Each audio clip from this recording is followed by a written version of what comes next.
We've been surfing this wave a long time. 2016, balcony surfers, what it do, man? Just, rocking the drop, man. Just looking at my daughter here, just, she's so grown now, man, but she was always grown, man. But, just, it's a real reminder, man, young dropper, no grays in his beard, man. Oh, man, now I got 6 droplets, man. You know what I mean? This is 6 years ago. Man, 2016 going on 2023, 2024, my Nagaz, we've been surfing this wave, man. You might have, just got on the water with us, man, but I encourage you to go back in these drops, all the way to the top. It's 125 installments. It's 125 installments, my Nagaz. Can't nobody say we ain't been searching. Can't nobody say we ain't been seeking. You know, it's been an honor, man.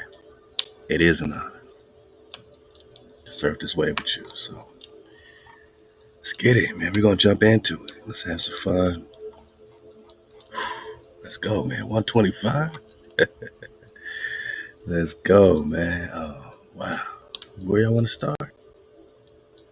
I do want to talk Battle of Thames, Kentuckians, but you're going to see why, because I want to, get back in that Ishmaelite migration flow right quick. See some more perspectives on this Kentuckian flow. Let's get it. Oh, we got Kings Mountain, man. We're talking about pyramids. In the year 1780, the Battle of Kings Mountain was won by colonial backwoodsmen in the midst of conditions not unlike those of 1813.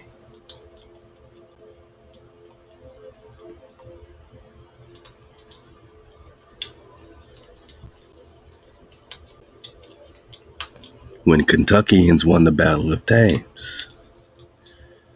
It's a big battle. This involves Tecumseh, 1813, right? It's right around Tecumseh War, right? So the Kentuckians and all this stuff about Kentucky has everything to do with Tecumseh, War of 1812. It says the disaster which befell the Americans before both of these battles filled the public mind with a despondency which hung like a funeral pall over sorrowing patriotism. Isaac Shelby, the first and sixth governor of Kentucky, was a leader in both of these battles. Okay? So he was a Kentuckian leading the charge against Tecumseh. Let's just let this be clear. Tecumseh gives us a viable pivot point, not only for our own family infighting, right? We talk about that, but also, obviously for the hijackers, Tecumseh is trying to trap them up against the hijack. But it's just real clear, man, who had their hand in what, man, when you really zero in on the Tecumseh War for 1812.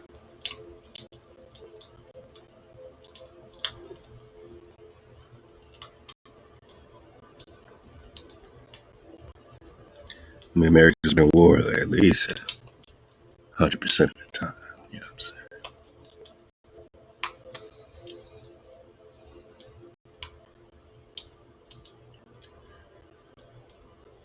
saying? Wow. Okay. We good. I'm meditating, man. I got my 4-3-2 campfire going. We do. We ain't in a rush for nothing right here. This is what we do for the journey. Let them take time with the net. I got slow net sometimes. But they can't stop the drop. So we got 1811, 1812, 1813. Right? These are the main dates that we zero in on when we talk Tecumseh War. But keep in mind that Tecumseh was also fighting in these Chickamauga Wars. We're also going to take a moment to honor Dragon Canoe.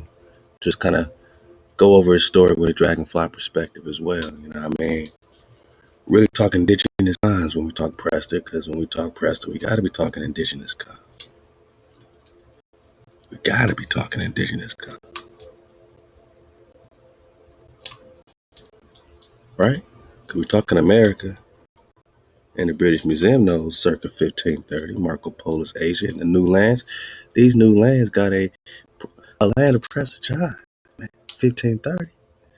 These new lands got a land of Prester John, and in Superior, Boss, Cathay, Mexico, Prester John. So when I talk Prester John, when we talk Prester John, we're talking in indigenous.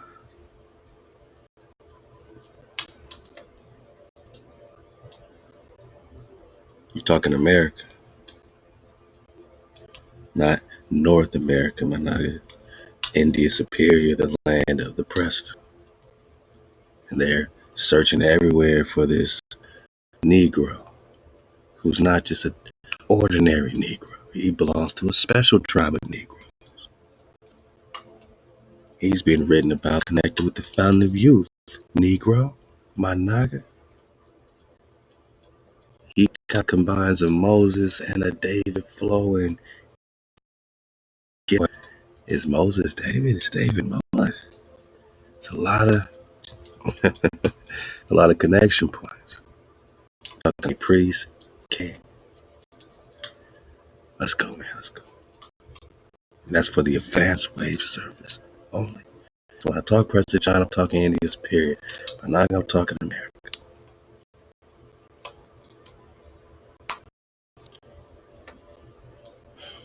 And this is the greatest investigation on the earth plane.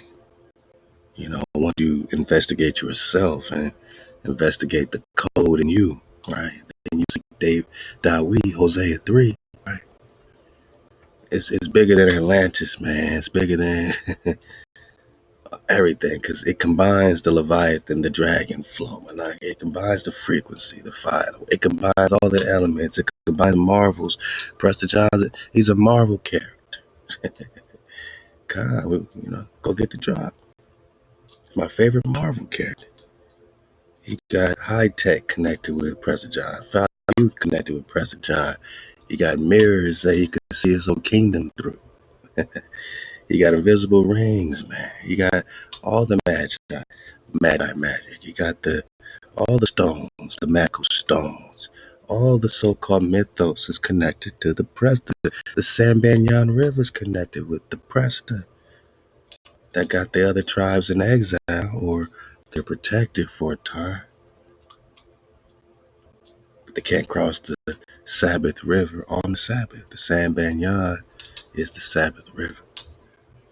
I mean, we gotta still investigate the San Banyan, my Nagaz. But when we talk 1813, just understand what we're talking about.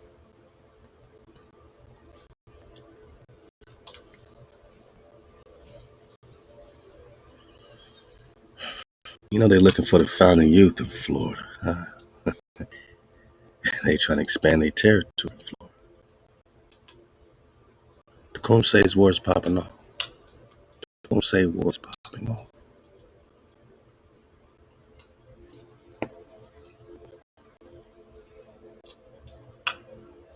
Chickamauga war popping off. So when they're breaking up 1813 years, when the Kentuckians won the Battle of Thames, Thames, Thames, right? And this disaster which befell the Americans before both of these battles filled the public mind with a despondency which hung like a funeral pale over the sorrow and patriotism. All this is about Tecumseh. All this is about, man, the last Naga, man, to bring the tribes together to fight. Because after this, I mean, the fight continued. It wasn't a 2-year battle. We know this, right?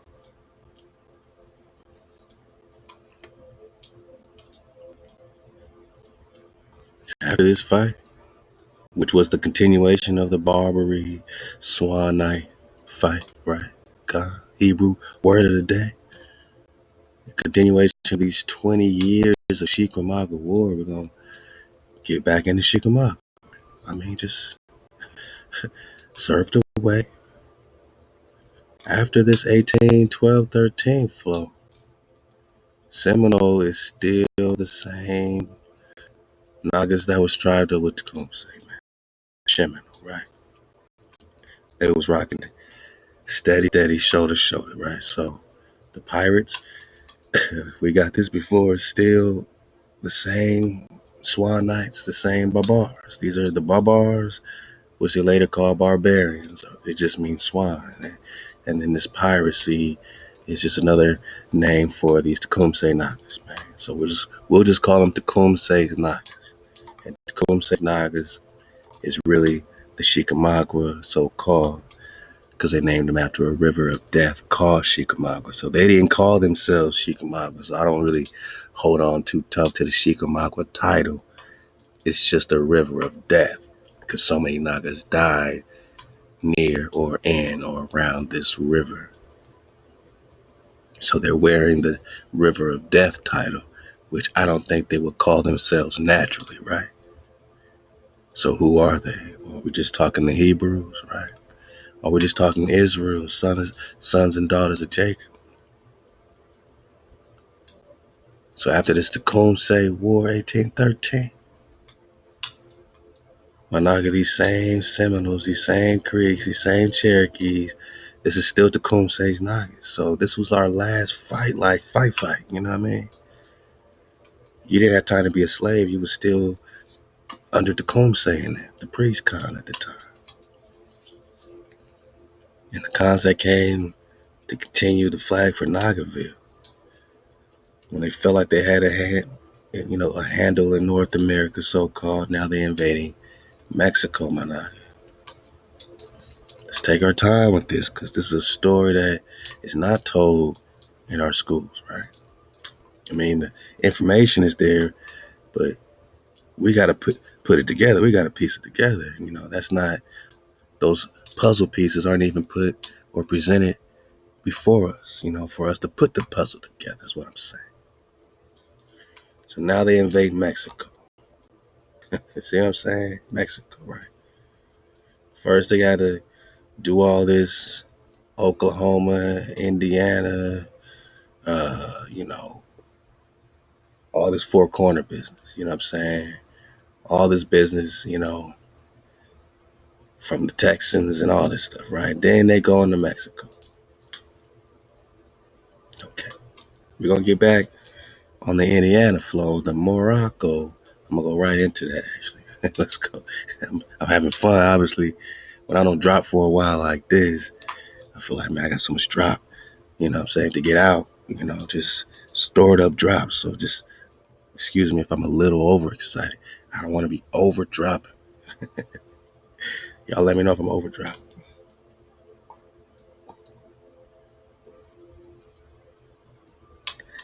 So now they Russia and Mexico. Now you got all that. Right. Then they got a handle on that. So they go to the Philippine Nagas. You know what I'm saying? You see you catch the drift. All this banana business is more Chickamauga business, more Naga business. They don't start talking about other people outside of Indians or indigenous cons until like the 40s, 50s, man. Like that was your last major war. Look how long it lasted. They don't even have a title for World War One, my Naga. Here, this is where they fitted in. This is where they fitted in. Come on, man. But World War II was all this, leading into the Cold War. You know what World War One really was, man? It was the invasion of Mexico.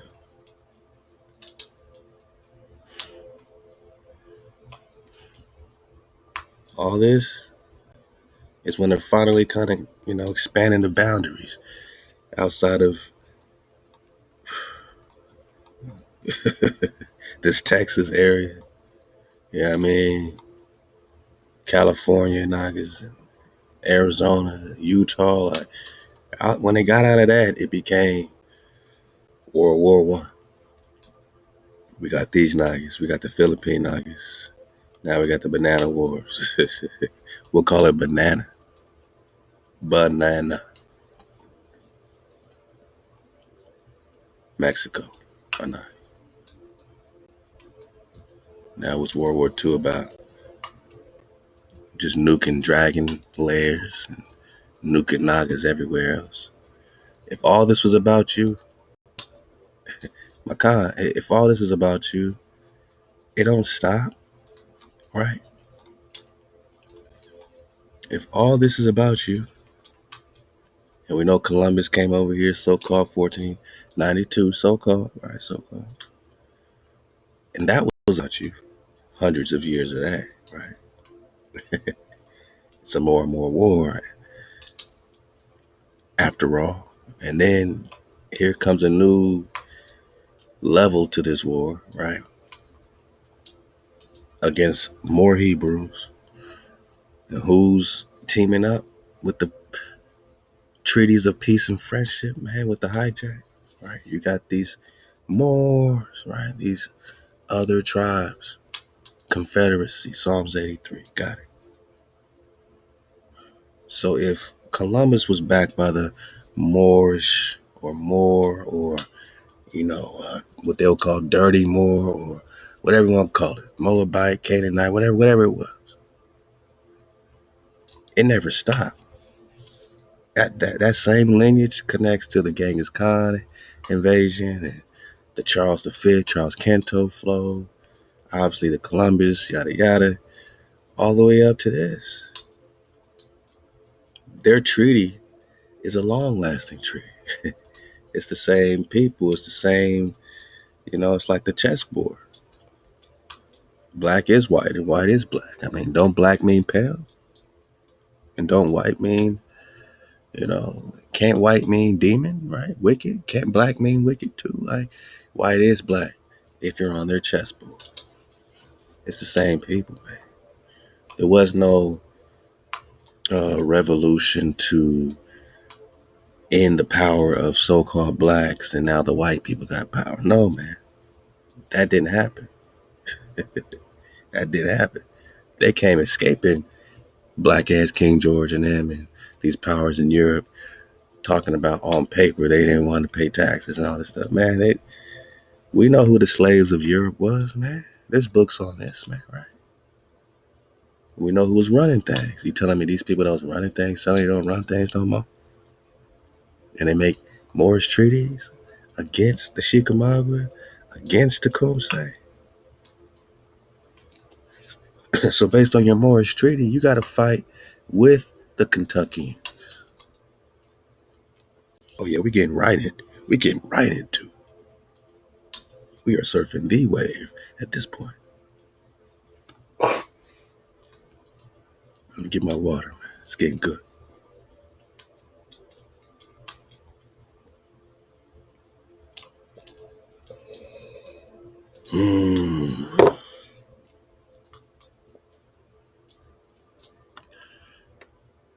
Managa, we are surfing the wave.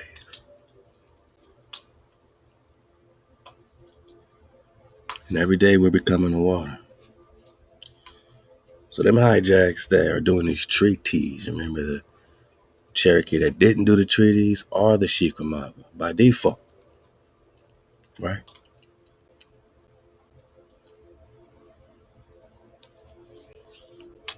The Chickamauga were a Native American group that separated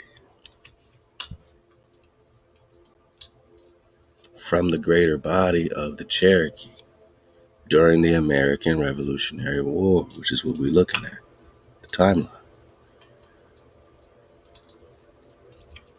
Then we'll get into Dragon Canoe, but focus on this separation, man. This is real clear. The Chickamauga separated. They are a separate group, mainly because the rest of the body, the majority of the Cherokee people, chose to make peace with the hijack Americans so-called American corporation near the end of 1776. Slow down, drop. It's getting good. This is our investigation. Back. We don't care about your thoughts. We don't care about your feelings. This is our investigation into us. We can have that without you. We can have a lot of things without you, Hijack City. Oh, you'll see. You'll see.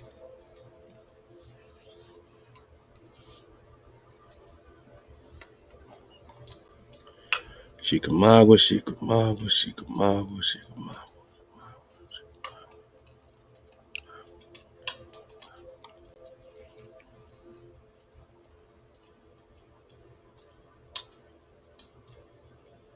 1776.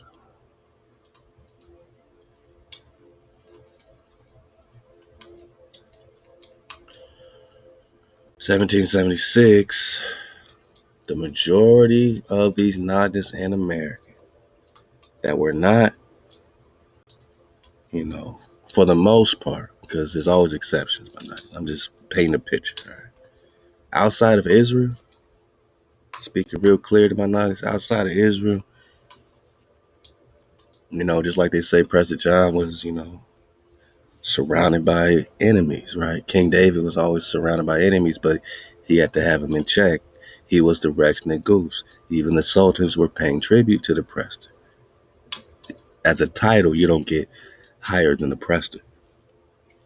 Just like the Pope is the current Prester, right? And as a title, there's nothing higher than that. I mean, there's the Black Pope and different things. But as a title, and the title he's usurping is the Prester, right? The Pope is pretending to be Prester John, who is the Emperor, the Rex Nagaz, because he's the king of the earth. You understand? David, in this realm, holds the keys because he's the anointed Khan forever. We got that, right? We got at least 4 witnesses, right? I mean, David himself is just breaking that down in Psalms 89, my night. Psalm. I mean, we're talking about a covenant that is with the house of David forever. Ezekiel 37 is talking about the covenant of peace. 2 sticks coming together, 1 shepherd.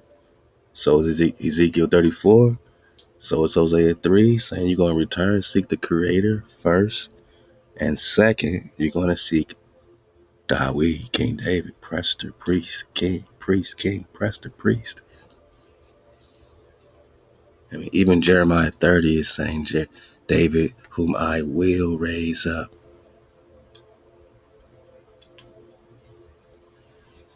So David will be raised up again. Witnesses in the Bible about the king's return. Juan means king, by the way. John means king. The one shepherd, the one king, the one Khan. Israel will return.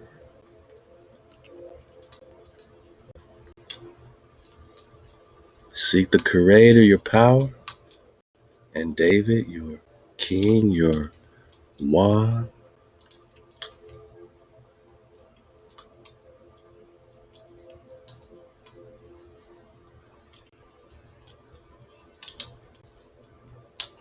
Whom I will raise up unto them.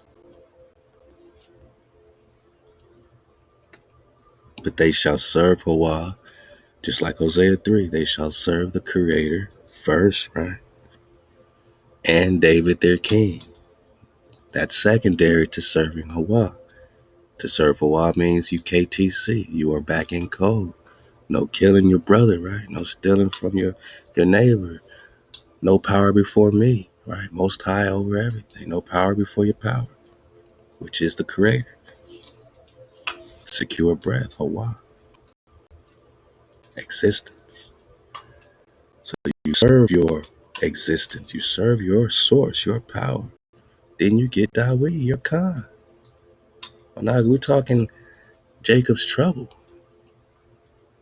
But out of he shall be saved.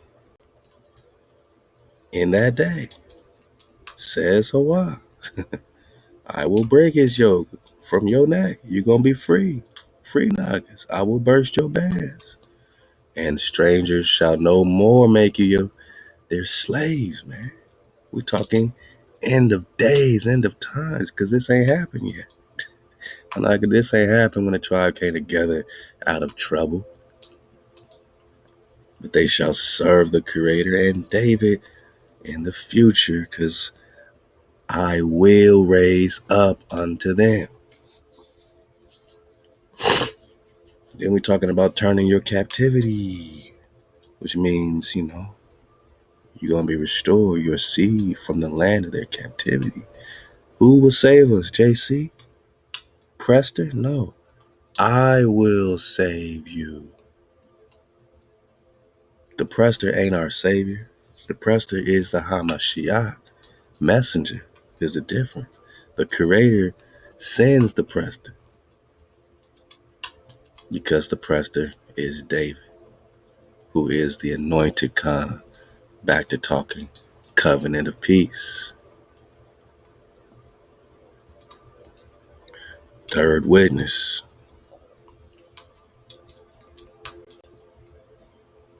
Write it on your bumper sticker. Ezekiel 37:24 through 26. Let's go.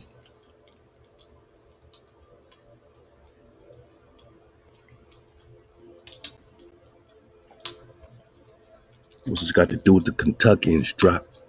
What's this got to do with the Tecumseh and them drop? Tecumseh wanted a covenant of peace, but he wasn't about to make no treaties with the hijack. And neither were the Chickamauga, because the Chickamauga didn't make no damn treaties, boss. Like the majority of Cherokee people chose to make treaties of peace and friendship. That's what this peace is referring to.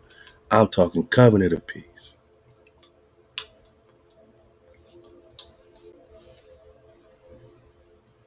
Who will save us?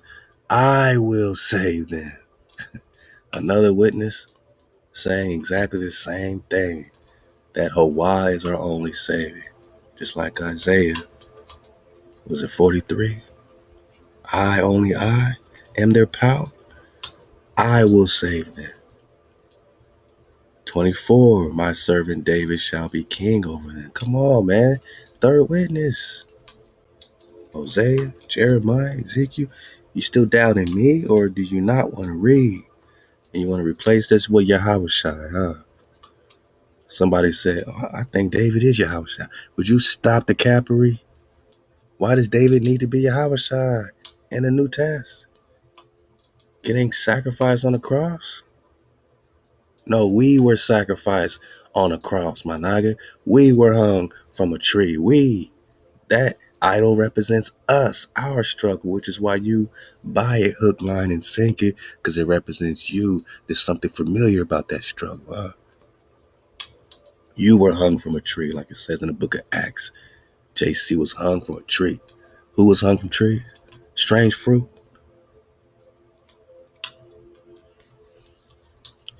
Ezekiel 37, verse 24. And my servant David shall be king over them. There ain't no confusion.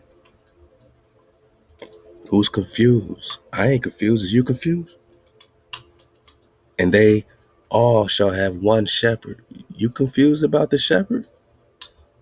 The one? How are you confused? Why do you want to substitute this with JC? All HaWah asks us to do is walk in his ways, walk in my ordinances, observe my statutes, and do them, and they shall dwell in the land that I have given unto Jacob. I'm not talking about anybody else's tribe.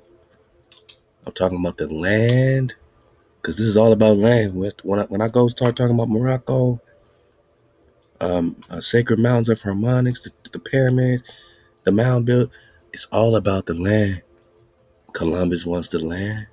Prester John got the land. What do you mean? My Naga, what do you mean? I say it's all about the land, but not before HaWah. But in code, it's one of the first things that are restored unto you. Call it magic. But it's in the code, and the earth is in code. Are you? Ama's waiting for you. You got the Ama, you got the land, you got the mother, you got the keys. Whose land? Naga, they came over here looking for this.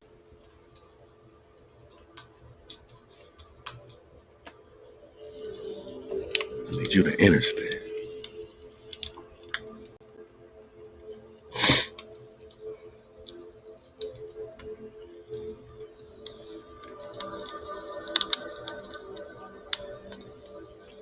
Came over here looking for this frequency, looking for this ma'am sauce, copper color con. Now they get mad at us for talking about copper color cons and yada yada because of the covenants. And mostly, man, they ain't everybody, including ourselves. Even we jealous of us. How can we not expect the nations to be jealous of us? We jealous of us because of the land, because of the Baruch. Everybody want it. And they realize what game they playing. Game of Thrones, man. Who got the who got the throne? They shall dwell in the land that I have given unto Jacob, my servant, wherein your fathers dwell, and they shall dwell there. They and their children, and their children's children, forever. And that's beautiful. That's Yapa. Now we got land for our children. We got land for our children's children, and all of them. How long, drop? Forever. The Creator said so, not me. The Creator said so. What else the Creator talking? David shall be their God forever. So when we talk about Prester John being outside the ice wall, and Fountain of Youth, and all this stuff, it might seem mythologicals and all this, but the truth is stranger than fiction, Con, and all this Marvel stuff is about you. All this business, all this anime, Gokus and Kamehamehas is about us, man. Hey, power up to my Hawaii Nagas, man. Hawaii Nagas. My Maui Nagas going through it, man. We with you. Even they know what it is. They know how they being treated over there. They being treated like some niggas because of their connection to the Nagas. You know what I mean? They know what Kamehameha look like. They don't deny. I talk to my Hawaiian Nagas all the time. They're like, yeah, man, we know where we come from. Like, we just gotta, you know what I'm saying, get our minds right. Like, everybody gotta get our minds right and get on one page and not be jealous of each other and this and this and that. You know what I'm saying? Like, everybody loves everybody loves everybody loves us Nagas, man. Keep it real with you. But they love us so much that they hate it sometimes. They love Prester so much they hate Prester because he got it all. He already got it, you know what I'm saying? He's a child of Hawaii. A lot's expected out the tribe, out of you. They love you so much they hate you because without even trying, you just magical, man. You special. David, my servant, shall be their prince forever. Moreover, I will make a covenant of peace, shalom, with them, and it shall be an everlasting covenant. So don't say this is some done away thing. Don't say this don't last no more. Don't say our covenant don't exist. Don't say we're not established. Don't say we shouldn't multiply. We're getting ready for the sanctuary of HaWah, my sanctuary. So us coding up is to get ready for the sanctuary of the Creator to be in our midst forever, man. If you don't want to stop killing your brother, At least be prepared for the sanctuary of the Creator because you're a part of the covenant. So you got to be established. You got to establish the code to be established. They want treaties of peace and friendship. We're talking covenant of peace with HaWah. And the only treaty that matters to us is the covenant with our Creator. David is Prince forever. David is king over there. David is the one.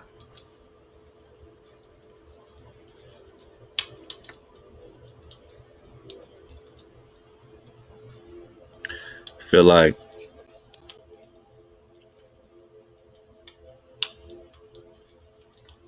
you know, we just forgot who we are, recently.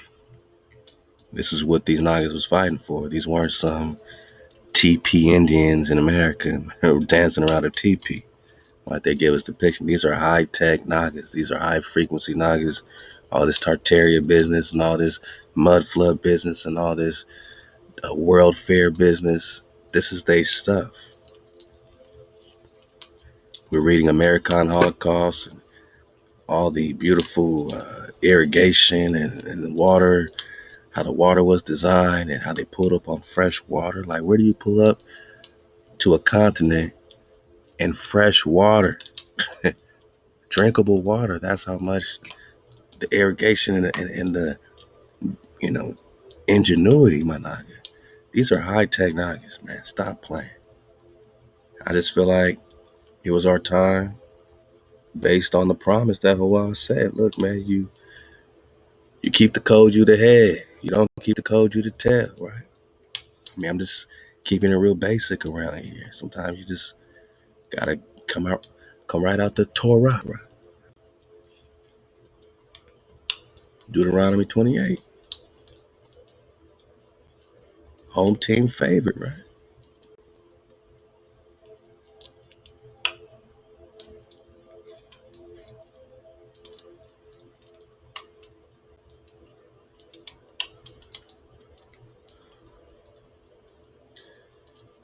And HaWah will make thee the head.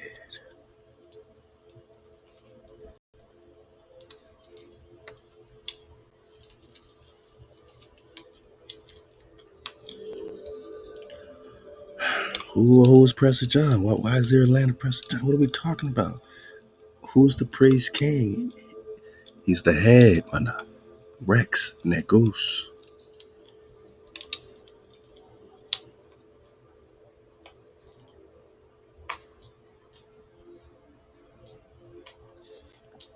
Not the tail.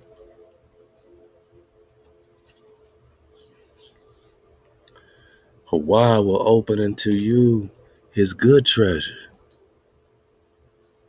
You know how it says in Hosea 3 that you're going to return and to the goodness, receive the goodness of HaWah. We're talking about his good treasure, the heaven, to give rain on your land in its season. That means you are popping off. You are fruitful. You're not in the desert, Manaki, right? And to Baruch, to bless all the work of your hand. All the work you putting in will be Baruch. You'll get the treasures of HaWah.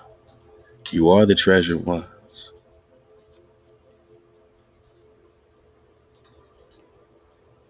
The heaven to give rain on your land in the season, to bless all the work of your hand. And thou shalt lend into many nations, but not borrow, because HaWah has made you the head. Now you are borrowing from these banks. You need their government stipends and grants. You trying to hustle to get by, because you are not the head. Before you can go to the Prester, holler at the Prester Khan, get some gold if you needed it, which you probably won't, because you already the head, not the tail. But what happens when you're out of code? Man, if thou shalt hearken unto the code, right? The commandments of the Creator, which I commanded you this day to observe and to do them, and shall not turn aside from any of the words which I command you this day, to the right hand or to the left, to go after other gods. What's rule number one? Don't serve these other gods. Look around at all these other gods.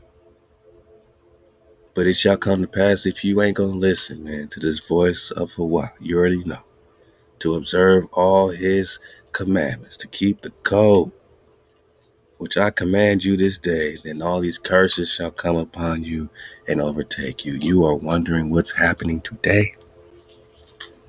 How you end up in demon time, Khan? It's real simple. You're out of code. How do the Nagaz unite? It's very simple. Get in code. Not for the sake of being friends with your enemies, for the sake of the salvation of your entire lineage, your tribe, your the oneness with your Creator. You gotta love your Creator more than the curses of that get back, of that killing, of that stealing, of that lifestyle. We ain't saying for you to peace up just so you can be lottie-dottie and be friends with everybody. But to keep the code means that you can unify in a quick flash. You ain't gotta sit down and talk. Y'all in code, we in code. That's cool. There ain't no commandment saying for us to be best friends. You in code, we ain't gotta be on the phone every day. Are you in code? That's up to you. You know what I'm saying? But if you are, and if I am, then we are unified. We ain't cursing each other no more. So no more curses will come on us. Now we working together because we both in code. How do the, you know what I'm saying, Hoovers and neighborhood, Nagas come together in LA? They gotta push the code. They gotta push the code. They gotta, say we ain't gonna kill each other because it's against the code. That's the only rate. I don't gotta like you, but I ain't gonna kill you because it's against the code to kill my own brother. And if you respect your salvation more than keeping score, then hey man, this heaven is for you, man. This treasure in heaven's for you. This land is for you. Hey, blessed shall you be when you come in. Baruch shall you be when you go out. This Baruch is for you. Because you chose up. You chose a relationship with the Creator over this temporary lifestyle, which is are obviously detrimental to not just yourself, but your community, your tribe, and everything else, right? So it don't matter how we got here. It's like we here. What we gonna do? We're gonna keep the code or not keep the code. Can my Hoover knock and say, hey, we're gonna keep the code. We're gonna put the Most High over everything. Not in no religious way, but we're just gonna put the Creator first, man. And by doing that, I put the Creator before my get back. I put the Creator before my beef. I put the Creator, before riding or sliding or lurking or none of that stuff, man. Before stealing and jacking, I'm put the Creator first. Because I believe that's the only thing we ain't done yet, man. We've been Christians for how long and Muslims for how long? None of it has given any radical change to bring us back to being the head and not the tail. I believe, Managa. I know that's the one play we ain't run. Because you can't tell me no time in history in any of these movements that they kept the code. Not my code, the code. There was always some other God in the mix, whether we're talking about a Christian movement or an Islam movement. Because the Creator, the power of the Hebrews is not the power of all these other tribes. That's a lie, man. That's a misnomer. So when they bring us these religions, they're not bringing us the Creator, the power of Hasharah. They're not bringing us the God of Israel, Managa. They're not bringing us the power of the 12 tribes of Jacob. We have our power. We have our power. And the whole world claims to know our power and to rock with our power. But how can they rock with our power if they out of code? How can they rock with our power if they believe somebody came and died for them to keep sinning and keep sinning and keep sinning? And somebody else we got to go through to get to the Father. Just to get to the Father, we got to go through somebody else. Nah, man. Y'all tripping, man. I'm talking about being the head. We talking about being the head. We tired of being the tail, man. We want our noble, regal Nagaz back. We want to be walking around the streets like this again. In our garments. Blue, purple, red. White linen, gold thread.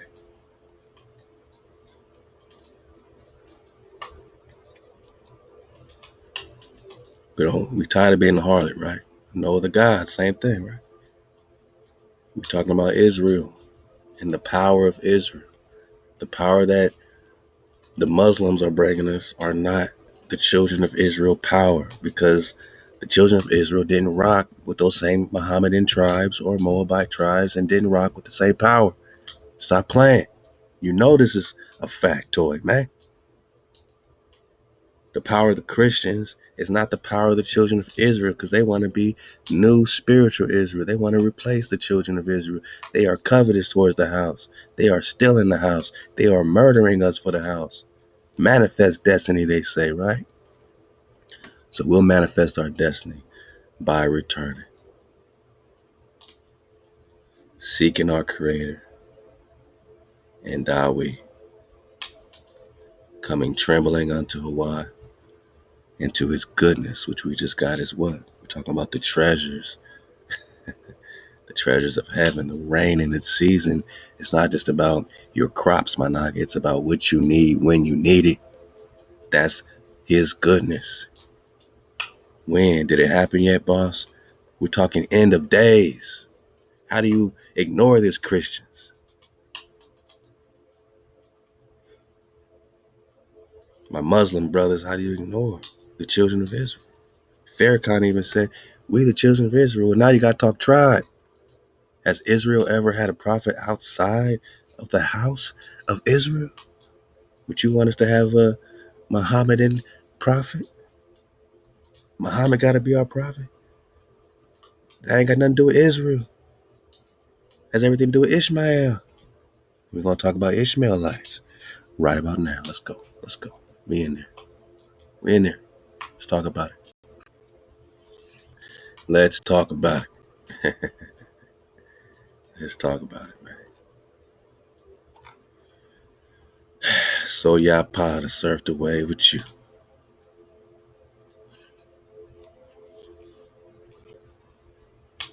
WalkingPlace.org. Yeah, I'm back on this tribe of Ishmael migration. There's so many questions, and I dropped it recently on IG. It was just so many questions around it. I said, man, we gotta, go right back in it, man. For Prester 125. Wow, we're talking about 1785. So we're still talking about Tecumseh and the Chickamauga Wars. I mean, unfortunately, Ishmael has migrated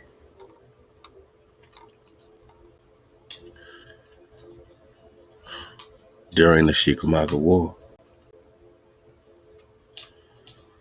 into Kentucky and other areas like Illinois and all this stuff, which is what we'll talk about. And that'll lead us to the Battle of Thames and even the Battle of Tippecanoe, Tecumseh Wars, Tenscott, the HaWah, the Prophet, Dragon Canoe. All this is recent, Con. So why don't you think they gave you this history in grade school? Or they'll give it to you a different type of way so you don't think it's you, right? Because you from Africa, you weren't participating in all this war. These aren't your people getting mauled down more and more. You thought these Native Americans are fighting European whites, right? Nope. The Native American is you, and the European It's also Nagas that look just like you.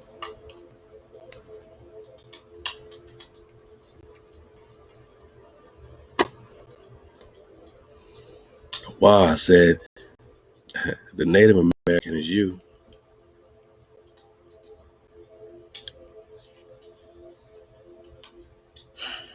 and the European looks like Tony Tone.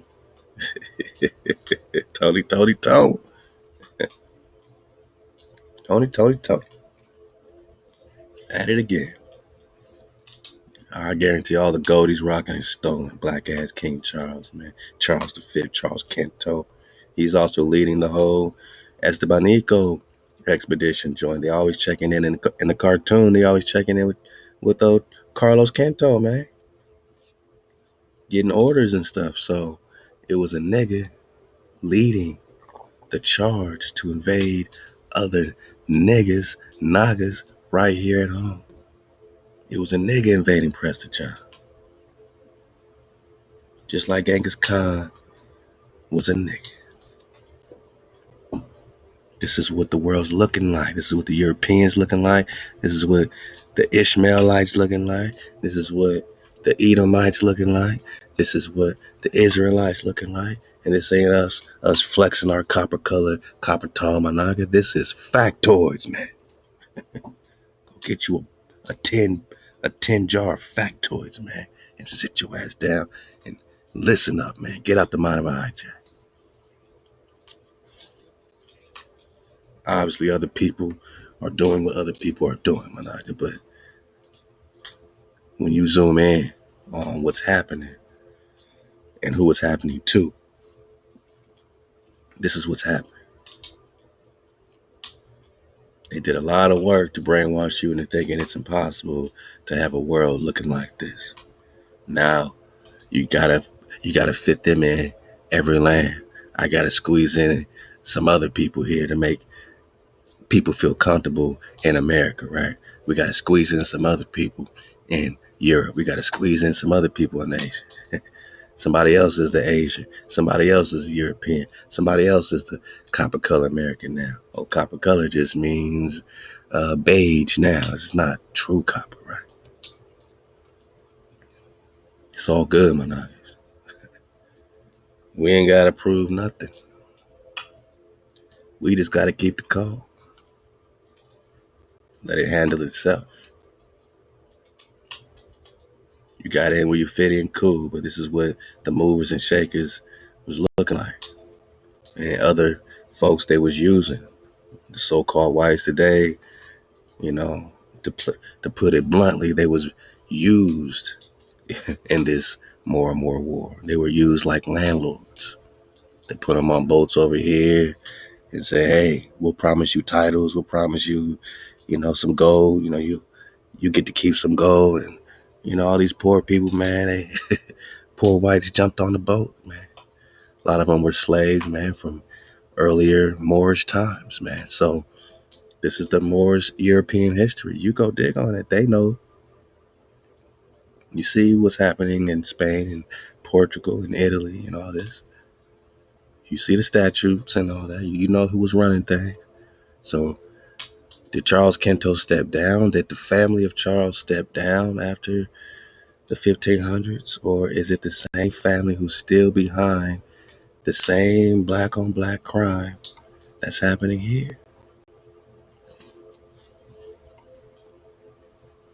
We know it's black on black crime because we got deeper into it, understanding that Tecumseh was specifically trying to tribe up with the chief of the Choctaw, and they went separate ways and ended up having to fight on the battlefield because one was with the treaty and one was not with the treaty. That don't mean that all Choctaws today are guilty of X, Y, Z. We're just saying that the movers, the shakers, the power players, yada yada, that was their decision. You know what I'm saying? That decision don't gotta rock with the common folk and whoever else, you know what I'm saying? But this is overall the picture that is, being revealed in this investigation. Not everybody's guilty of this, not everybody's guilty of that. all Israelites are not righteous, and all Choctaws are not unrighteous because of some decision somebody made. We're not doing that to each other. We ain't doing that to our brothers or our sisters. We are putting the picture together of how the movers and shakers was moving. Tecumseh is a major factor for Israel at this time. And whoever's leading the Choctaw was a major factor for them, right? So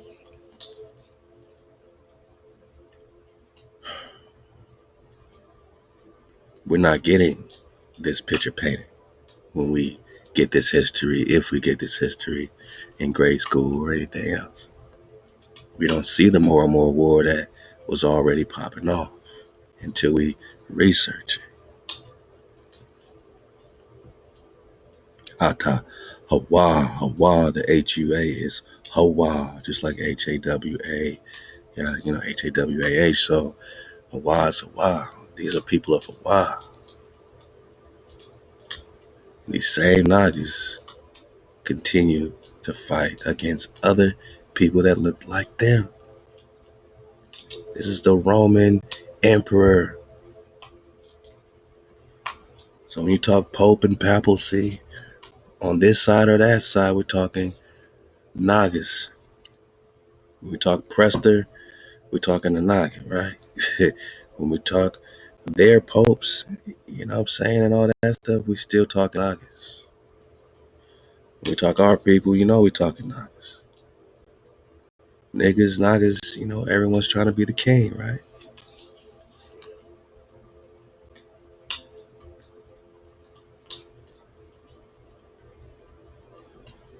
So when we talk Battle of Thames in 1813, all this was about these guys, right? The Kentuckians won the Battle of Thames.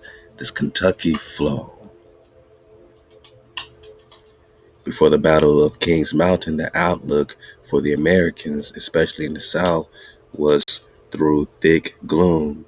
Gates, with the glory of Saratoga blazing upon him, had suffered a disastrous defeat at Camden. Sevier, who was supposed to be always upon his guard, was surprised at Fishing Creek, but worst of all, Lincoln, after failing to recover Savannah. So they didn't always win, right? Lincoln failed to recover Savannah. Somebody else was surprised at Fishing Creek by who? Tecumseh was whipping their ass. Lincoln couldn't recover Savannah, had lost Charleston at the end of a long and distressful siege, man. Tecumseh put in that work. Man, I'm talking about the Chickamauga. No treaty making Nagaz. Separated because they wanted to make treaties of peace and friendship. And the Morocco, right? Treaty of peace and friendship. You go read it yourself, man. It's sickening, man. It sickens my stomach every time I read this thing. I read it enough. Just know, man, June 28th, 1787.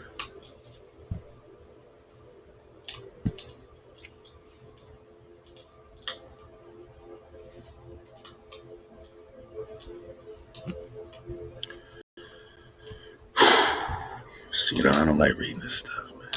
So, to all persons in whom these presents shall come or be made known, whereas the United States of America in Congress assembled by their commission bearing date 12th day of May 1784 thought proper to constitute John Adams, Benjamin Franklin, right? He gave you the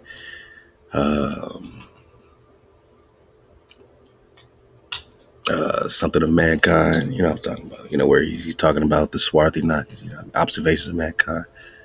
Okay.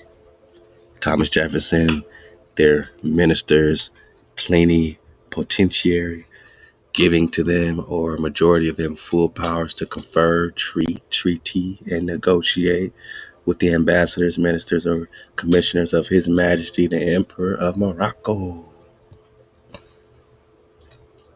concerning a treaty. This is the treaty that Chickamauga wanted nothing to do with, and others, of course, but none of this stuff, right? Because this was a treaty with the enemy. This is Morocco and United States.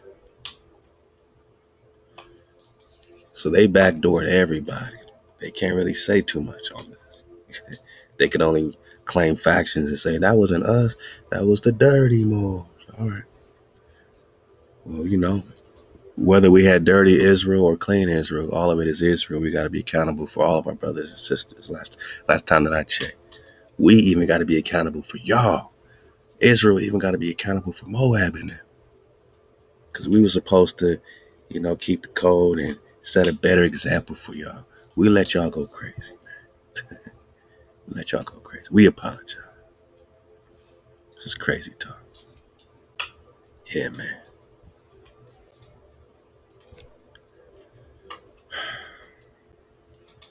Sealed with our royal seal at the court of Morocco, man.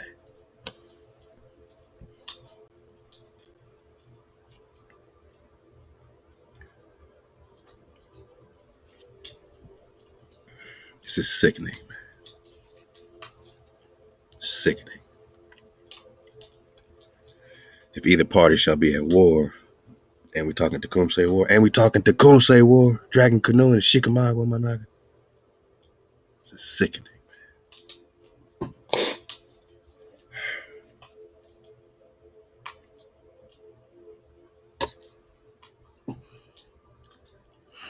Any party should be at war with any nation, including Israel. The other party shall not take a commission from the enemy nor fight under their colors. So these niggas can't help us if we wanted help, because they're friendly with the enemy. Because to the enemy, we're the enemy. But they made a choice to be with our enemy. It's the enemy of your enemy, your friend. I'm confused. But they can't fight under blue, purple, red, white, linen, gold thread. They always got to give prizes, prizes back and forth. If something gets stolen, if they find it, they gotta recover it to the hijack. If the hijack stole the Fountain of Youth, and we recovered the Fountain of Youth, and one of these Moorish such and suches says, "Oh man, Johnny got the Fountain of Youth. He has to go take the Fountain of Youth back to the United States. He got to take it back to the hijack based on his treaty, or else he's in violation."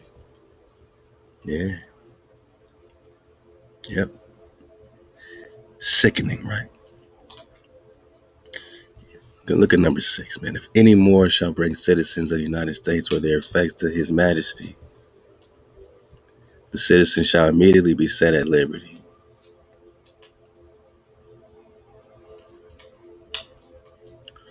And the effects restored. And in like manner, if any more not a subject of these dominions shall make prize of any of the citizens of America. Citizens are like slaves, all right? Or their effects, bring them into any ports of His Majesty's, they shall be immediately released. So this is what the Moorish Shield is all about. They can't even really imprison each other like that. It's a sickening, man. If we shall be at war with any Christian power and any of our vessels sail from the ports of the United States, no vessel belonging to the enemy shall follow until 24 hours after the departure of our vessels, and the same regulation shall be observed towards the American vessels sailing from our blood. Be their enemies Moors or Christians. Whoever it is, we are teammates. We are friendly.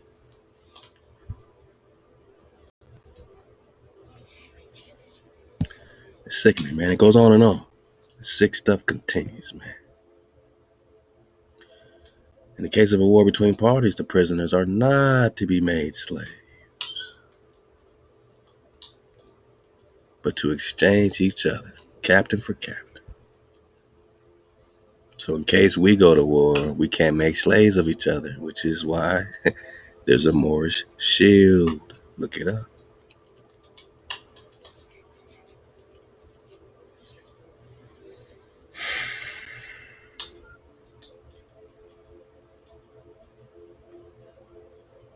This is sickening. If any differences shall arise by either party infringing on any of the articles of this treaty, peace and harmony shall remain notwithstanding in the fullest force until a friendly application shall be made for an arrangement, and until the application shall be rejected, no appeal shall be made to arms. And if a war shall break out between parties, 9 months shall be granted to all the subjects of both parties to dispose of their effects and retire with their property. And it is further declared that whatever indulgences in trade and otherwise shall be granted to any of the Christian powers, the citizens of the United States shall be equally entitled to them. A lot of protection, right?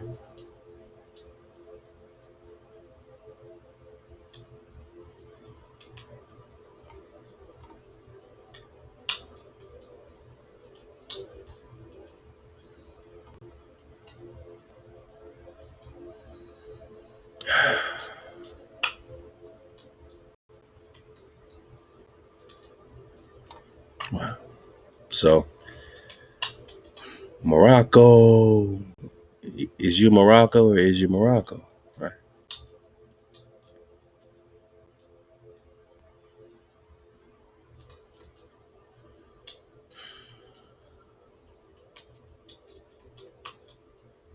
I mean, that's the question. Is Morocco Morocco? What's it got to do with America? Right? What's it got to do with Mecca? What's it got to do with Tippecanoe?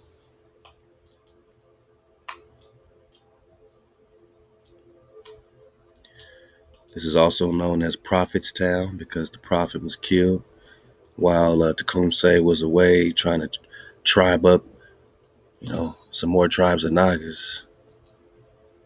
They knew Tecumseh wasn't there, so they, rode up on him, rode up on the tribe, with their leader gone, you know what I mean? And Tecumseh's brother was there, who's the priest, you know what I'm saying? They called him the prophet, and they fought hard, but they lost, you know what I mean? Well, they lost more Nagas there, you know what I mean? And they call this area Prophet's Town. So what is Prophet's Town doing, right? Where X marks the spot, right outside the boundary of the Pyramid of Harmonics. Morocco's inside the boundary.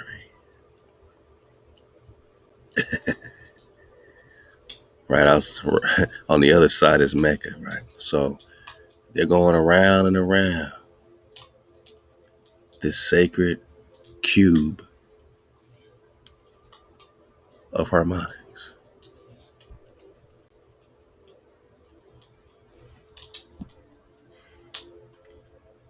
The formula for the holy mountain figure is supposedly contained in the odd dimensions of the so-called cube built by Abraham and Ishmael. Okay. I can't confirm or deny Abraham building this cube, but it is a cube, just like Mecca, right? Did you move the cube? Is it still there?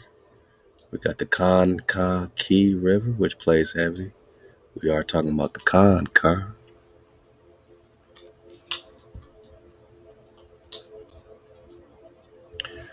You think this Muhammad was rocking with Israel or with Ishmael? Yeah, what's up with these glaciation lines and the Little Ice Age, man? And what's up with these tribes of Ishmael, man? So let's read a little bit on this. Get some drop. How we looking? Oh, wow. Okay. Let's go. while now. We've been surfing away, so we know how to dodge our own hijacks, man. Top battle showed us this. And while I'm at the battles, man, I want to give an A-hop, what I'm saying, major A-hop and a big congrats, man, to the battle clan, man. They got a brand new edition, man. So con up, official con up to the con Onyx, man. Onyx James is in the building, man. 432, tribing up, Drop Nation, man. And Drop Nation, we are proud to have you, young Con Onyx, man, as well as the beautiful Oceana, you know what I mean, and all the cons, man. We know y'all up next, and hey, out to the cons, man. So, congrats to Aqua Sam as well, and Brother Nature, Big Gramps, man, and Grandma Ty Baza, and Big Uncle Kyra, man. We love y'all, A-Hop, CJ Battle. And let's go, man. We doing it for the children and our children's children forever. Halal HaWah. Let's get into this Ishmael song. They're gonna try to make it seem like these Ishmaelites that are being mentioned here are just some wandering poor whites. They keep putting this poor white thing out there. We know what white is. White is a status to them, so don't get don't get confused by the twist. Dodge your own hijack. Let's go. So the tribe of Ishmael or Ishmaelites was a tightly knit nomadic community of African, Native American. So they black people. They black people. Okay. Before they put the poor white on it, because they gonna want to really take that and run with it. Oh, we just called. They were just called after these biblical flows just by coincidence, and it reminded such and such of the traveling Ishmaelites. Like, stop it, man. We in the old world.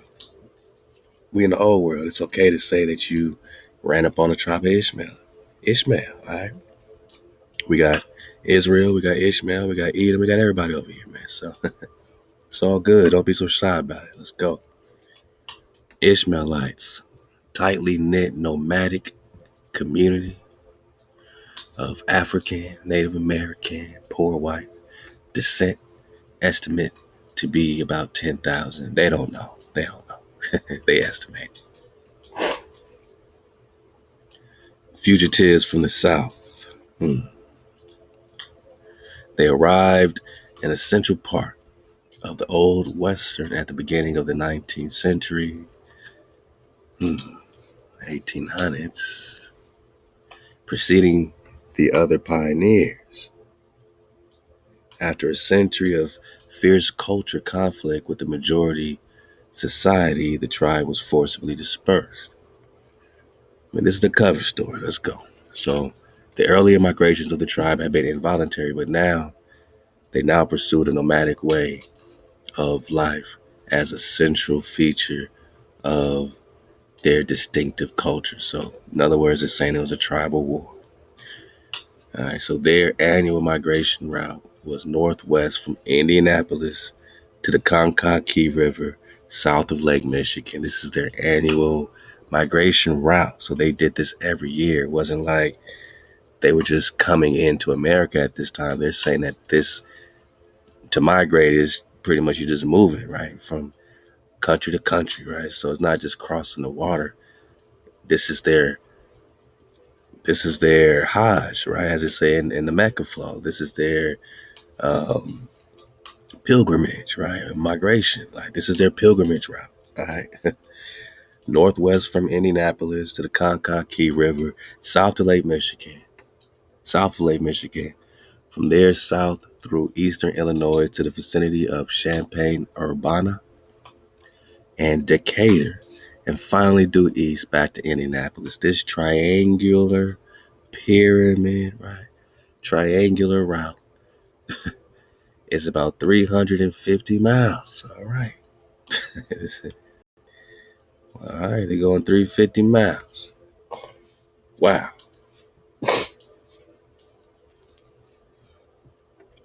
It's a long pilgrimage, right? So, as the crow flies, all right, every spring, many hundreds of small carts set off, filled with children and the elderly, drawn by donkeys, or horses, usually scrawny in latter years. The Ishmaelite men and women walking alongside in the late spring until Indian removal in the north of the 1830s. There was a joyful reunion with the Native Americans of the Kankakee.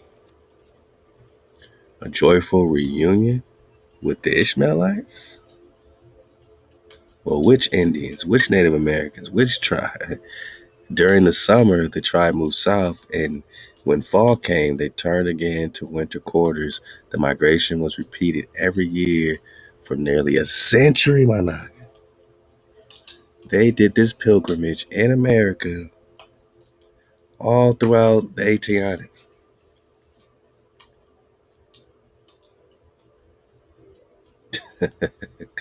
These Negroes, these Africans, right? Come on, man. We see clearly. We see clearly. Already mentioned was James Whitcomb Riley's little orphan Annie, who came to stay as a bound girl and terrorized her master's children with supernatural lore. Supernatural, all right. That she was Ishmaelite is supported by her characterization as a little gypsy. And we're going to talk gypsy because Prester John got a connection with these gypsies. And from a wild country settlement in Raleigh's essay, which amplifies the poem. All right, yeah. So remember supernatural, remember gypsy. A much more significant use of the tribe of Ishmael in literature is not a regional work, but a classic of the national literature. James Fenimore Cooper's novel, The Prayer. The tribe, and I think this got a lot of coded drop in it, man. The tribe, identified by name, is the center of action and theme. An Ishmaelite could be seen at one time as a childish, but las, lascivious Negro. It's right in your face, right? So when they're talking, Ishmael, they're talking Negro, right? And an Ishmaelite could be a Negro, you know, just like the Roman Emperor Charles V could be a Negro, right? And this is what they're seeing here. And these Negroes was the ops, like they was the opposition to Israel. You know what I mean? I know you don't even see how one can hate you so much. Tribally, you're thinking about they hate you because you black. They hate you because you this. They hate you because you talented or you that. Or they hate you because they just don't want to see you shine. No, they hate you because of your tribe. Because they want to steal and kill everything. Not all. Not all. We're talking about the movers, the shakers.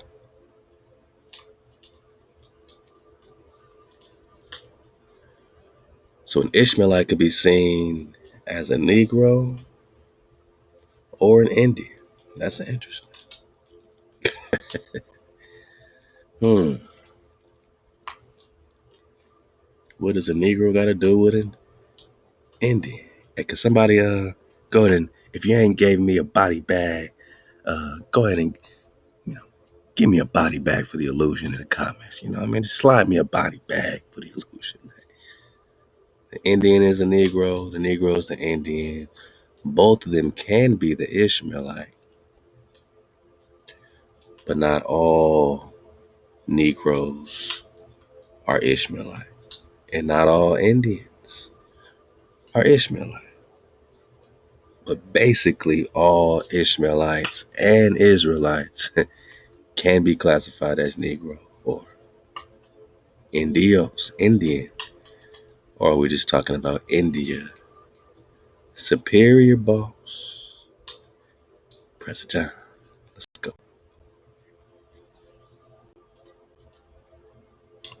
A shiftless and feeble-minded poor white, I guess, could also be called an Ishmaelite, but that was more like what they're calling them as like a slander because we are the savages and we're the whatever, childish, whatever they say. And most unspeakable, a mongrel, right? We know mongrel means what? Come on, Khan. You've been surfing away.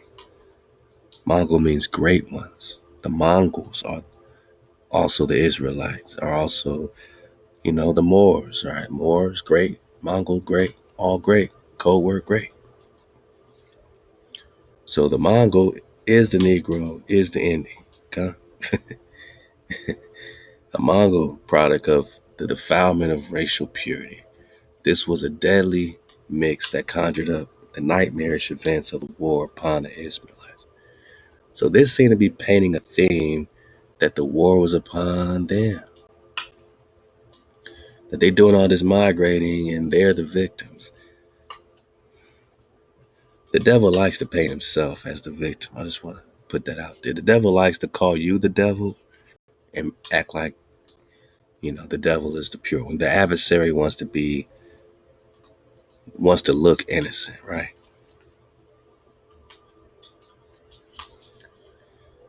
So this seems like a sympathy piece, all about the victimized Ishmaelites.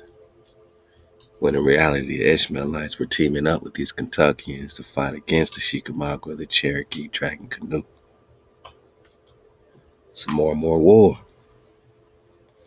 To the majority people, the shanty towns became a scandal. The annual migration and invasion by the grasshopper gypsies. Whoa. Didn't we just say this is an invasion? So their annual pilgrimage is just an invasion by these gypsies, right? And the gypsies, all you gotta do is put an E in front and you get what? HaWah.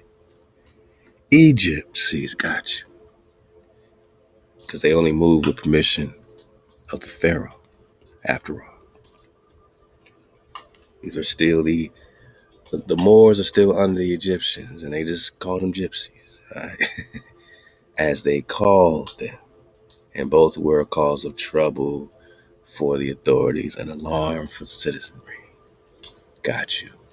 It is appropriate and not coincidental that we came to take on world significance a battery of genetic theories and eugenic proposals to the service of scientific racism can be historically traced to the war on the Ishmaelites as one of its earliest sources. Eugenics, really?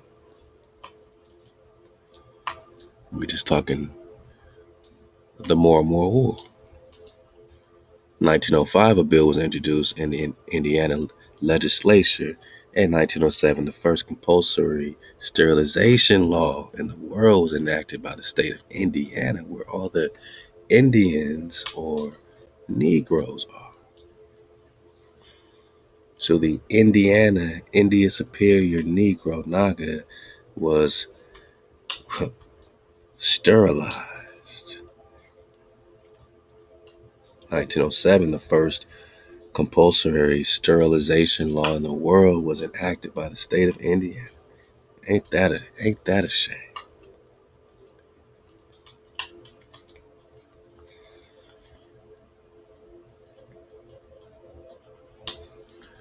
What does Morocco got to do with Tippecanoe?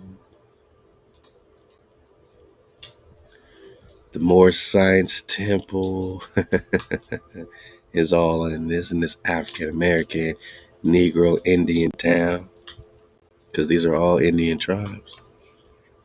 I mean, the ones that are already here, right? And these are the same Indian tribes that were fighting against Tecumseh. These are the same Indian tribes that was rocking with this Moroccan treaty.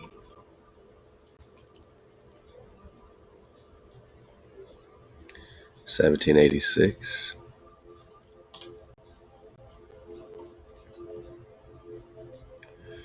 1786, Chickamauga War.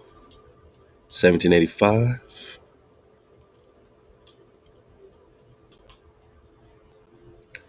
1785. Migration is invasion. And who are they teaming up with against which nation?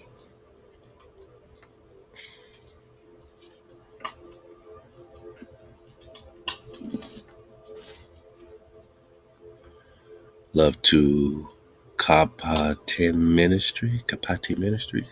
Just click the link. Nothing we haven't gone to before, but we're just getting a Dragonfly perspective on this drop. I stumbled across a strange name in an American Historical Society. All right, footnote: Ben Ishmael Tribe. This ain't no play.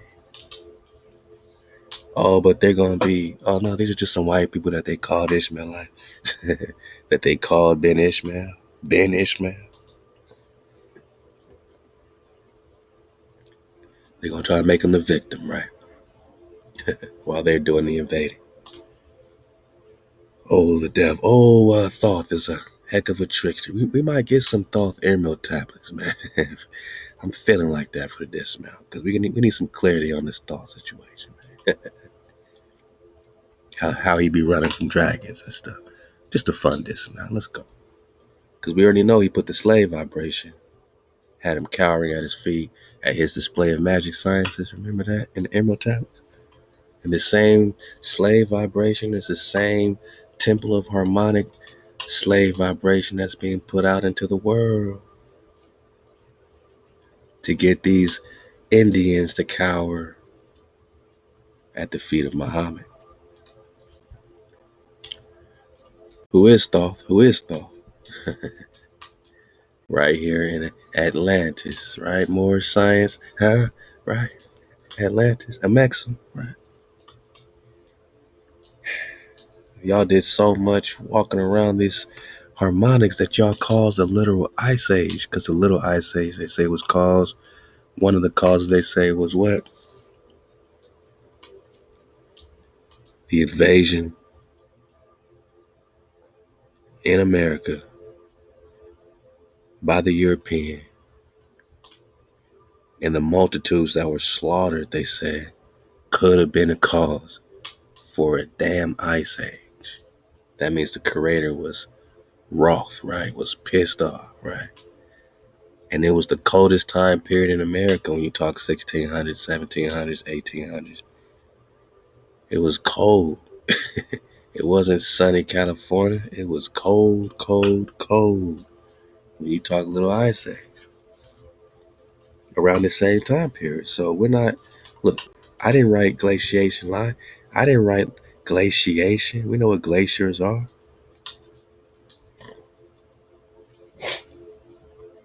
Every time you see these dot lines, right?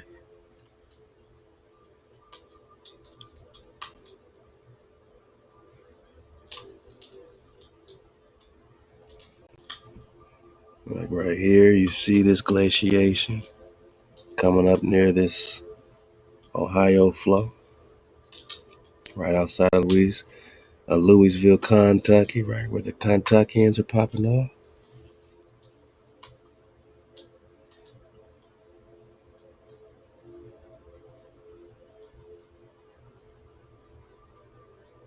Where else I see them glaciation lines?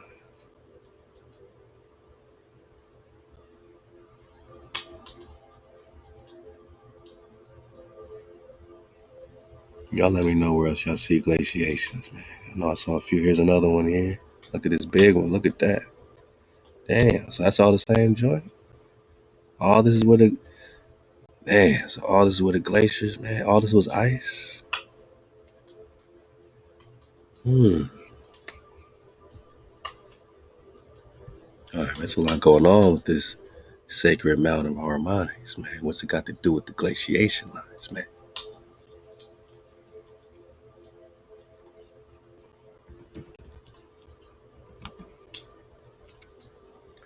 What they say the cause of the glaciations of this ice is?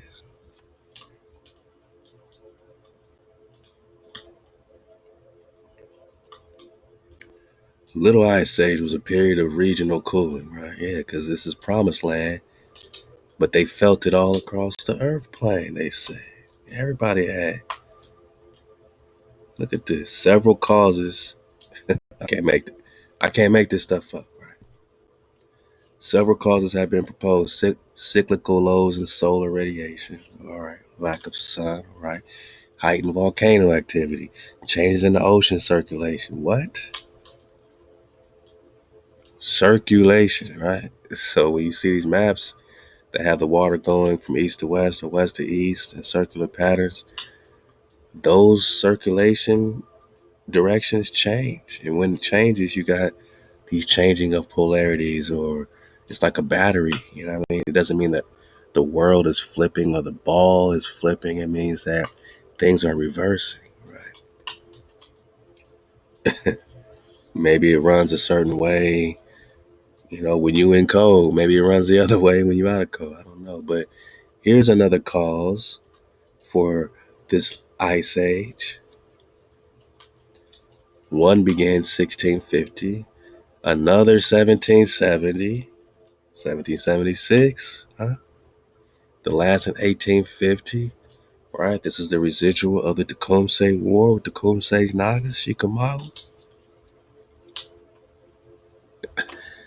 It was the coldest time period, my Naga.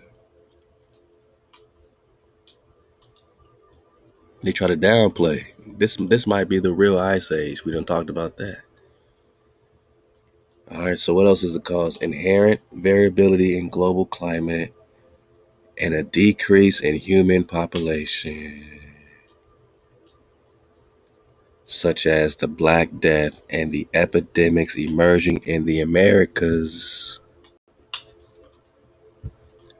upon European contact. They left that for the end, right? They left that at the end of the causes.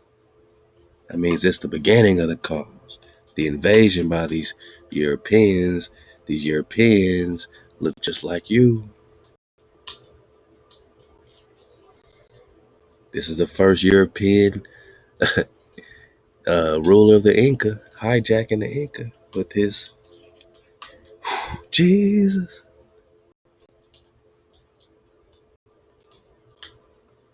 And so many Nagas got killed.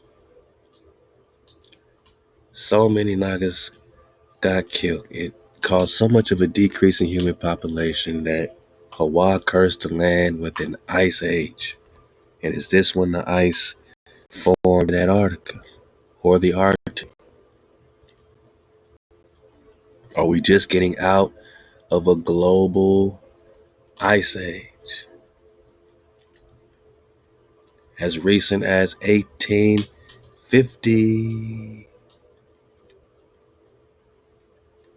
Because of this dancing around this sacred cube mountain of harmonics. The Psalms 83 Confederacy, European more on more war. The Black Death of all these blacks, right? So called. And the decrease in human population caused the mother sucking ice age. It was the coldest time period reported. My goodness.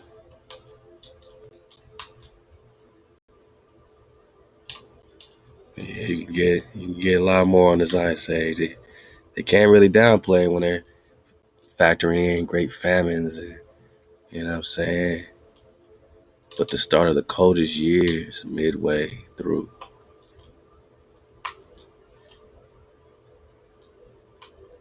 Beginning around the 15th century, that's Columbus in there. So pretty much lasted 1450 to 1850, 400 years. 400 years, 400 years. Yeah, man.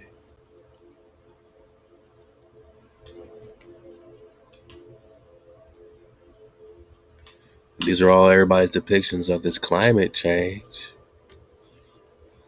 And this climate change has had everything to do with us, my naga, you, my naga.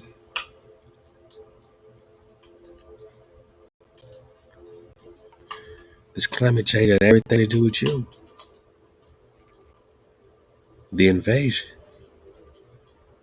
the death of mothers, fathers, kids, children, wives and husbands, brothers and sisters.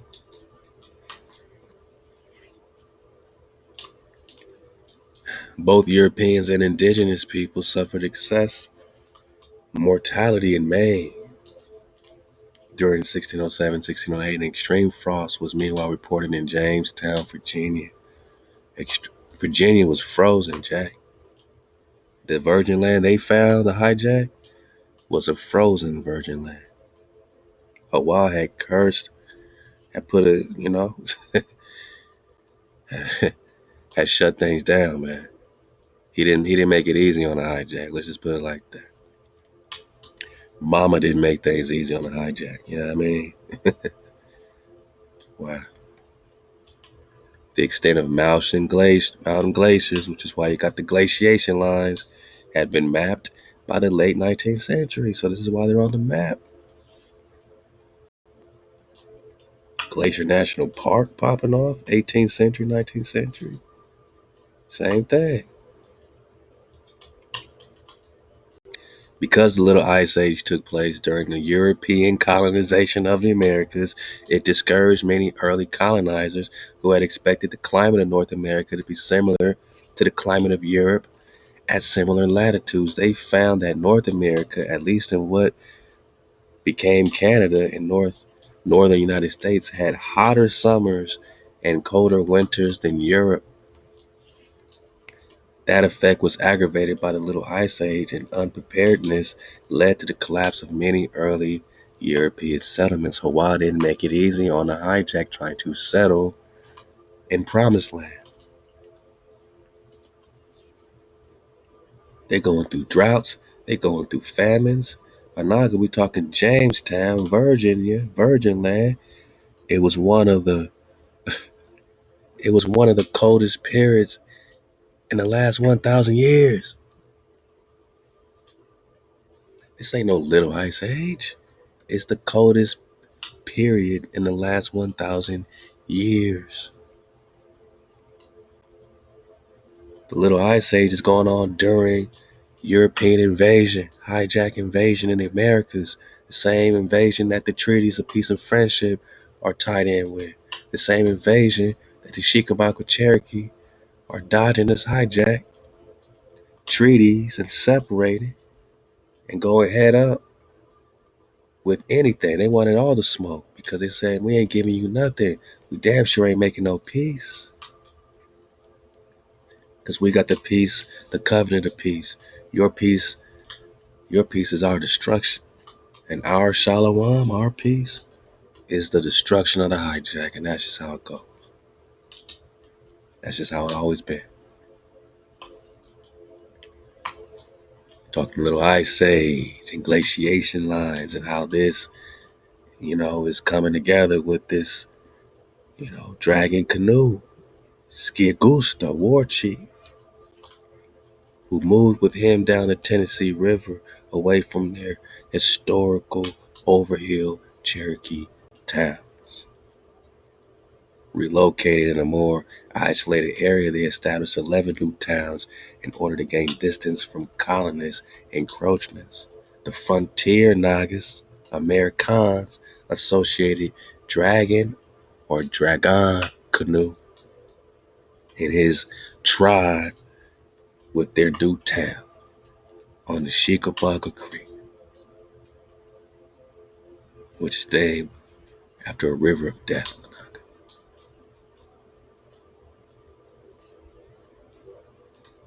Named after death because they didn't want to make no treaty. Named after death because they wanted to keep the code.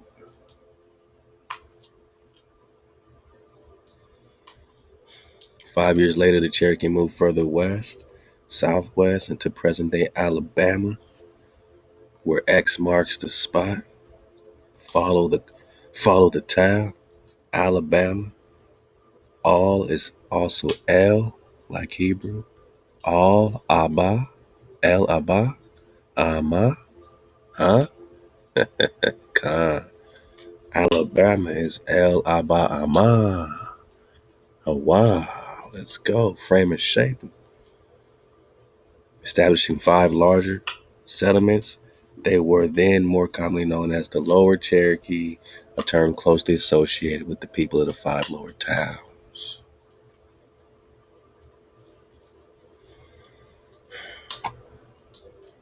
This is Israelite history. This is our, migration patterns, what I'm saying, forcibly during these wars, where these Nagas weren't making no deals. These Nagas weren't making no peace with the hijack, no treaties of peace and friendship.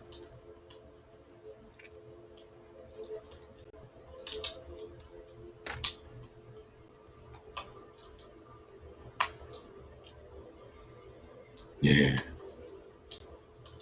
They weren't making no treaty of Marrakesh with the hijack.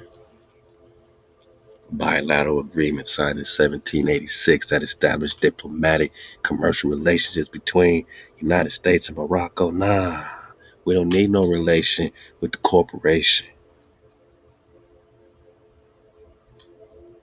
We all or nothing, man. It's our land, it's our families, it's our tribe.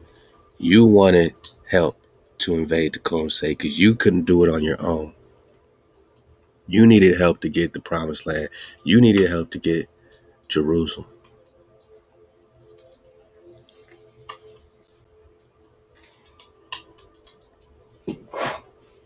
Yeah.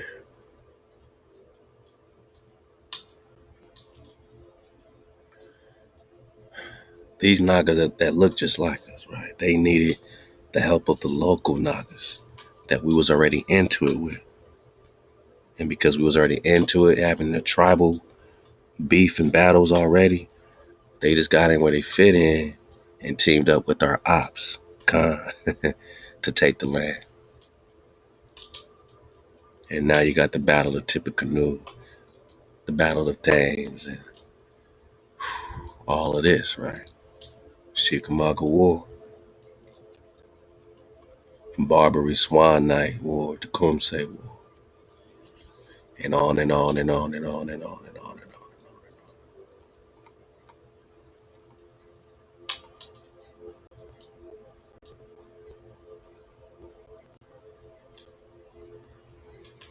Little Ice Age, coldest time period in the last 1,000 years.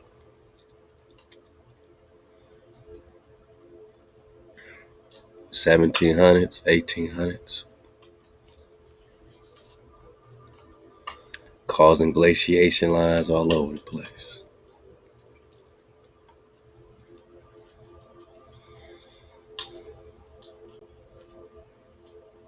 Let's get it from here. I had always assumed that some of the slaves brought to the southern plantations from West Africa would have been Muslim.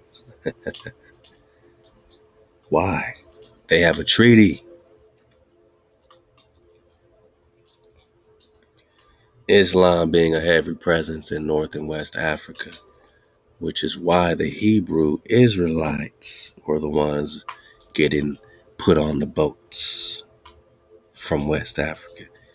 And it's also why this is considered Northwest Africa in America, or Northwest Amexem, right? Strong presence, Morocco presence, right? The beginnings of the Nation of Islam always read to me as operating on the foundational myth of Muslim slaves. Myth, the name Ben Ishmael hence immediately struck to me as Banu Ismail, literally the sons of Ishmael, better translated as the tribe of Ishmael, gone to Croton. Whoa, my Nagaz that's been surfing away in a flat drop. You might be holding your mouths like, whoa, whoa, right now, because he did this whole drop on Croton. I want to get a piece of that again, because he said this had some historical significance in America. And now he's talking about historical significance in America, talking Ishmael, talking Promised Land, the battle for the Promised Land. And it says, gone to Croatan, confirm my hypothesis. So we got to dig on that. Ben Ishmael were collective of thousands of runaway slaves, nor Native Americans, Negroes, right? Negroes, and poor whites, who created nomadic colonies. So we got some of that in the previous drop. We're talking Kentucky hills. They live far from settled communities, Forced out, victim, victim. Yeah, right, right. When Kentucky farmlands became slave farms, they moved to Cincinnati, Ohio. Hmm. And this is just a coincidence here. From Cincinnati, they were driven out, tracing a settlement pattern through Indiana and finally to various small towns in Illinois. Cities like Muhammad, Mecca, and Morocco, and Cairo. With permission of the Pharaoh, they can migrate. Bear the names of some of these settlements.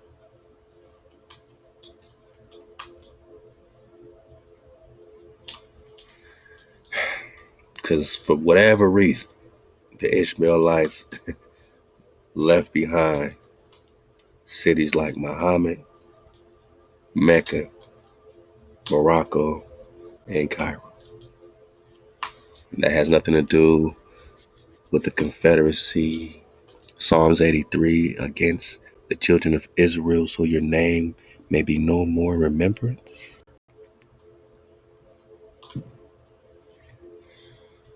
I mean, of course, Cairo's here. I mean, they only move with permission of the Pharaoh.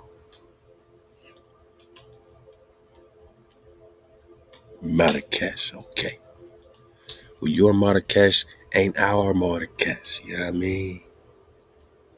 Marrakesh, huh?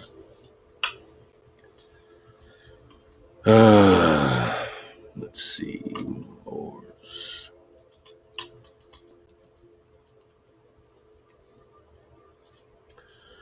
Moors. Moors,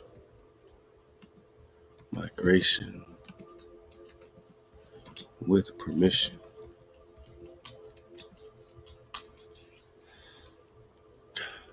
of the Pharaoh.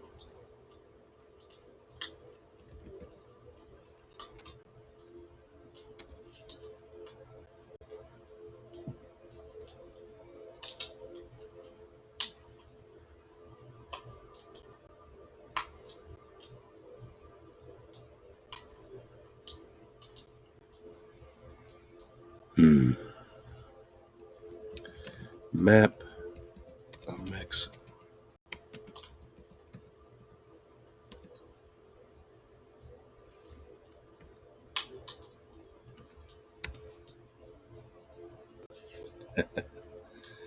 Oh boy.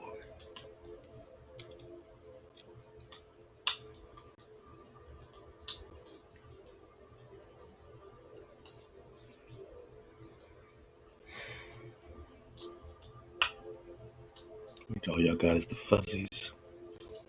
Now I'm looking for the map that says we are migrating with permission of the Pharaoh. You know, we've seen that before. I'm just belly flopping with it, but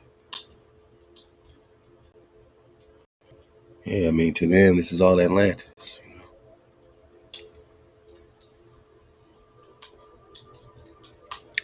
America, Atlantis. Atlantis.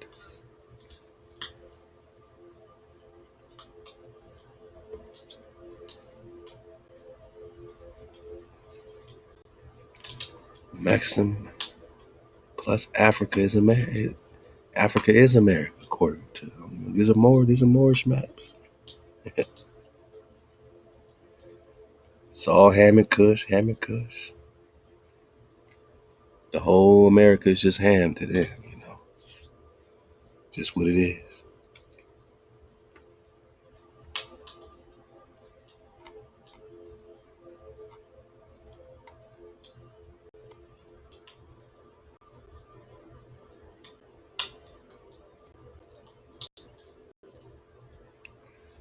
With permission from the Pharaoh. Let me see.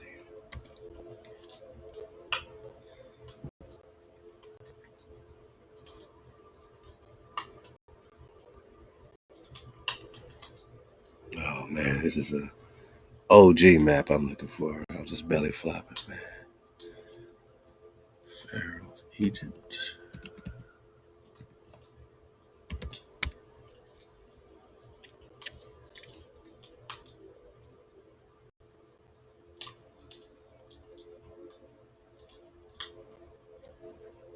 Yeah, they trying to limit the drop.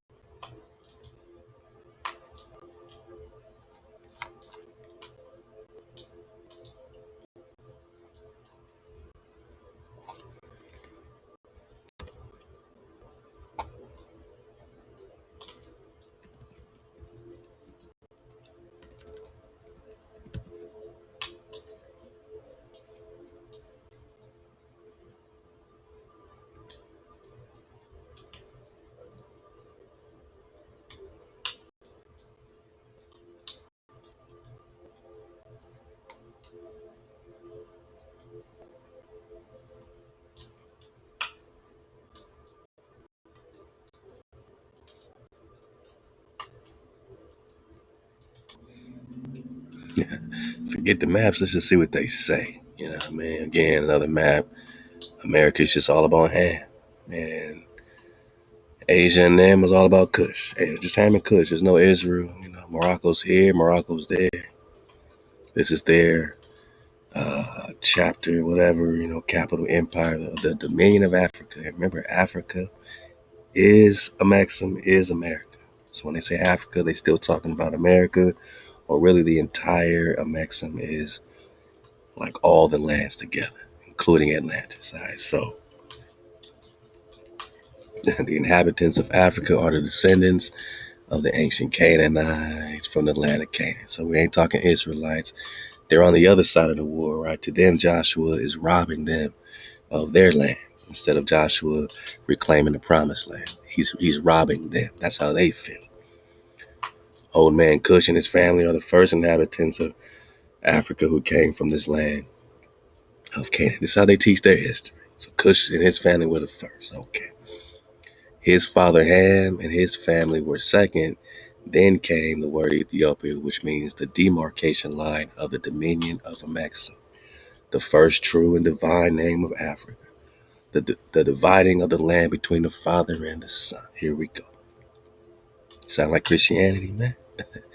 The dominion of Cush, northeast, southeast Africa, northwest, southwest, was his father's dominion of Africa. In later years, many of their brethren from Asia and the Holy Lands joined them. The Moabites from the land of Moab, who received permission from the pharaohs of Egypt to settle and inhabit northwest Africa. And remember, northwest Africa, according to them, is America. They were the founders and the true possessors of the present Moroccan Empire. So we got to give Moabites the credit to be the founders of the Morocco. So when we see Morocco near Illinois, we gotta give it to Moab, according to them. According to them, the Moabites are the founders of this American Morocco with their Canaanite, Hittite, Amorite, right? Psalms 83, Confederacy against you and me, against Israel. Your name is gone. It's just Ham and Cush now, who sojourned from the land of Canaan seeking new homes because Joshua was pushing them out. Yeah. Then their dominion and inhabitation extended from northeast and southwest Africa. Southwest Africa is what South America, Managa, across the Great Atlantic or Atlantis, even until the present North, South, and Central America, and also Mexico, Atlantis. So all this is their land. None of it's for Israel. None of it's for Judah or Jacob. It's all Ham and it's all Cush because they only move with permission from the pharaohs of Egypt. That's why they're called Egyptians. That's why they're called gypsies, come. Gypsies, come.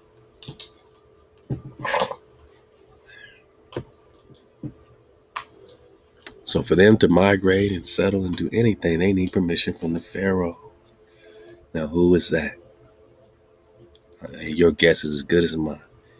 What they call the president of the United States, the Pharaoh, or do they run the corporation still to this day and have their own Pharaoh behind the scenes? Huh? Is it the Pope? I mean, who's the Pharaoh of Egypt? They need his permission to settle anywhere and inhabit anywhere, especially Northwest Africa. And Moab are the true possessors of Northwest Africa.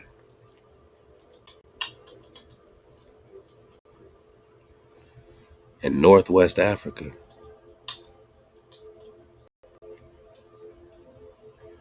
well, it looks like Northwest Africa is America. It looks like the land of Prester John is supposed to go to the Moabites. It looks like the land of the Prester, Northwest Africa, belongs to Ham and Cush and the pharaohs of Egypt. I guess it's all still ruled by Egypt, which is why you got an all-seeing eye on the back of your dollar and a pyramid too. You just in Africa, boss. Don't mind us. You just in Africa, boss.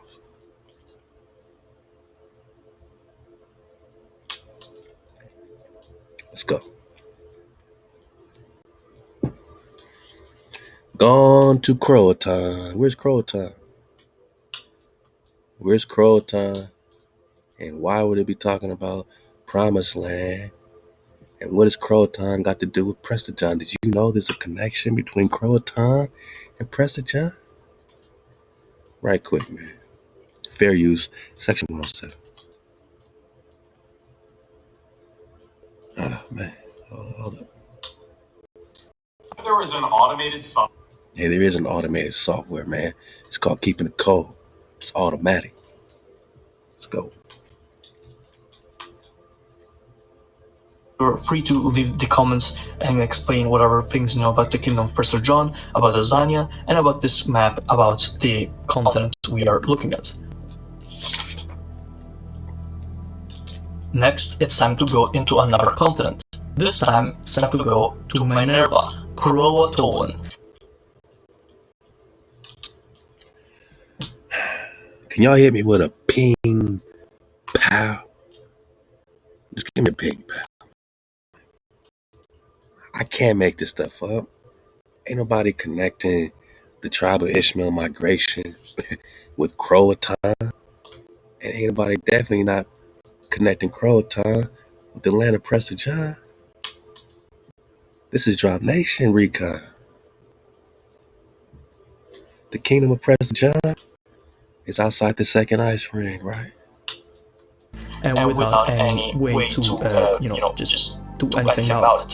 So there's almost many hypotheses we can talk about here, but I think we developed upon the most important ones, and I don't want to waste too much time on them. So I hope you guys agree with me on the design topic, and if you don't, you're free to leave.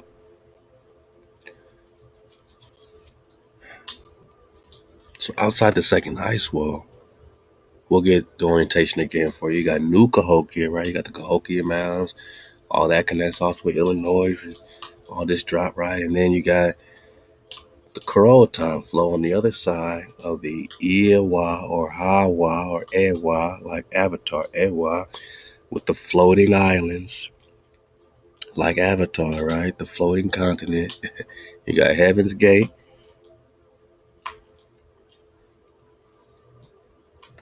The Carousel Ocean goes round and round. Remember the rotation or direction of the waters, right? It can go left or right, east or west, which is clockwise or counterclockwise. And then you got the kingdom of Prester John right out here outside the second ice wall.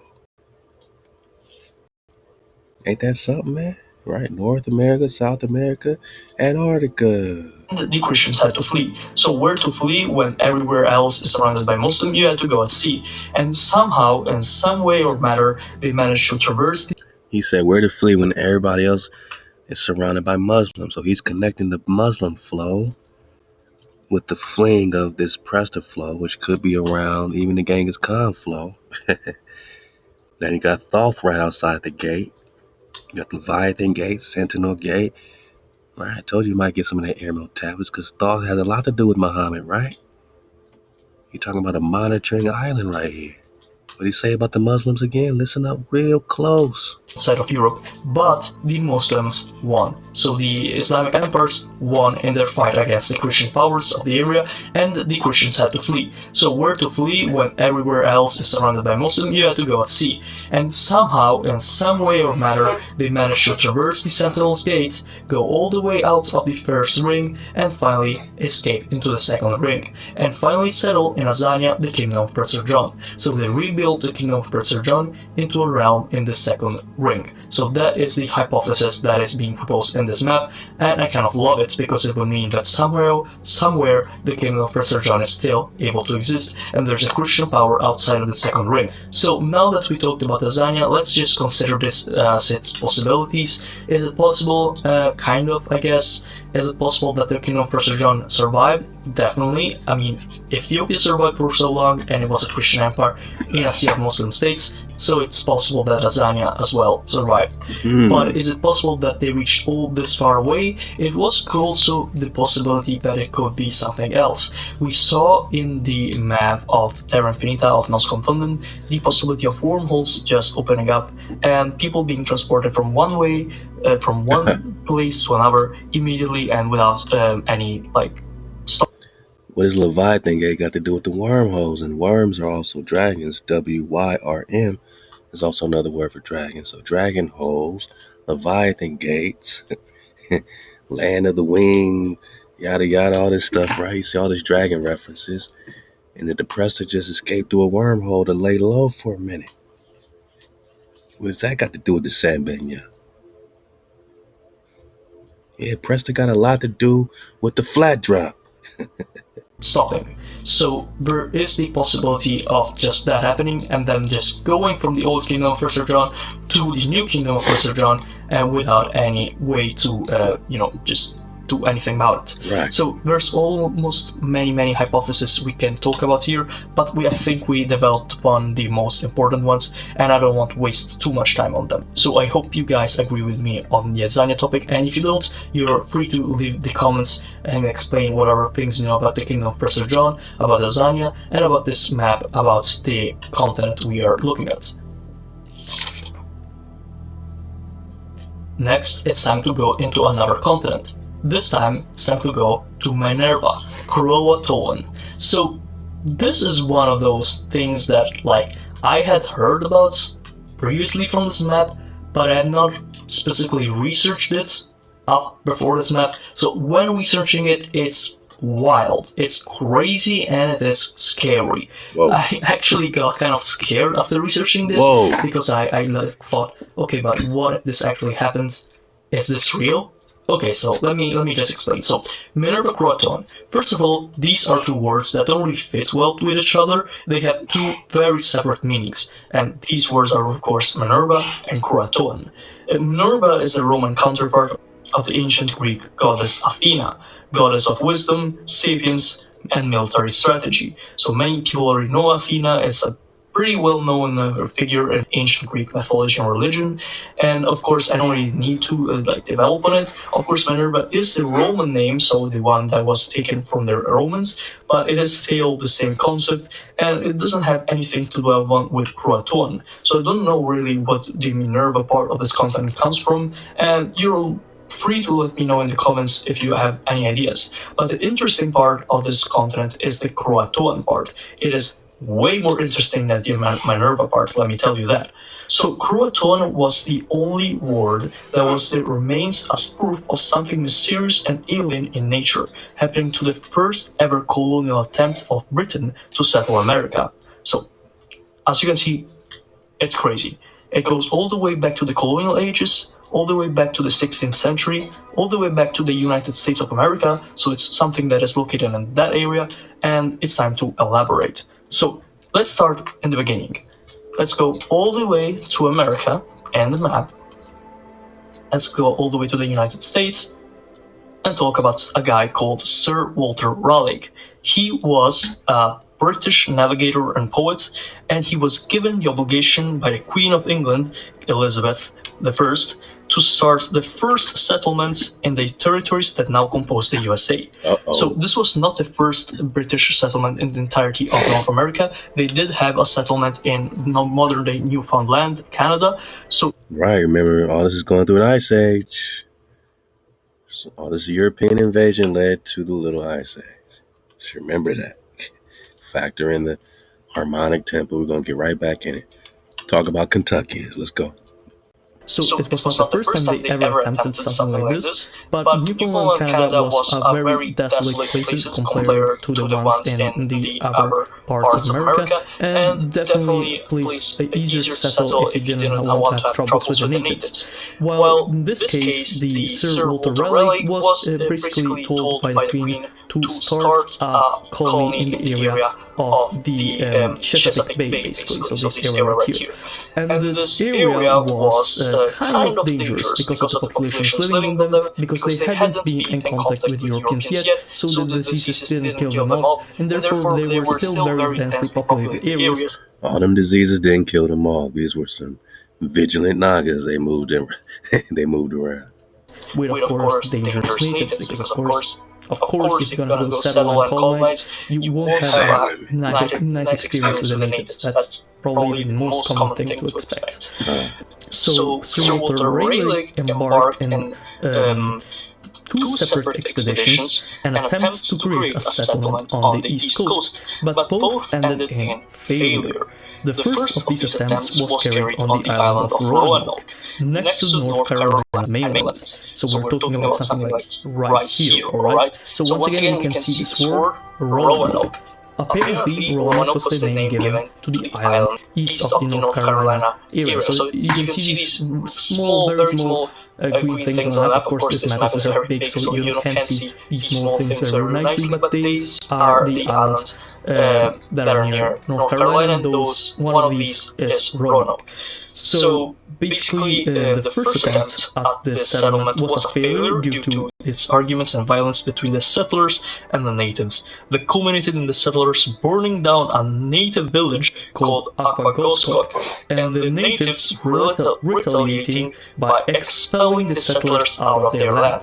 So, of course, this was the first attempt. They were unprepared. They didn't have any previous experience in this, so of course they just did not come prepared and were expelled after violences had broken up between them and the natives. Of course, this was not the last time Sir Walter Raleigh would try an attempt to actually establish a settlement in the modern-day United States. In fact, this second attempt was very much more peculiar. In fact, Sir Walter Raleigh entrusted the creation of a new settlement near the Chesapeake Bay once again to his great friend John White, together with the settlers from England, which of the number of settlers was actually 115. So it was not a couple people, these were 115 lives that were coming with them into the New World. Therefore, John White, so this friend of Sir Walter Raleigh, and his settler families embarked towards the New World. But at their arrival, they had the unfortunate surprise of not finding anything left around by the previous settlers that were attacked by the natives, so they had to go somewhere else to settle in. So when they actually arrived in the area, they... Crow time.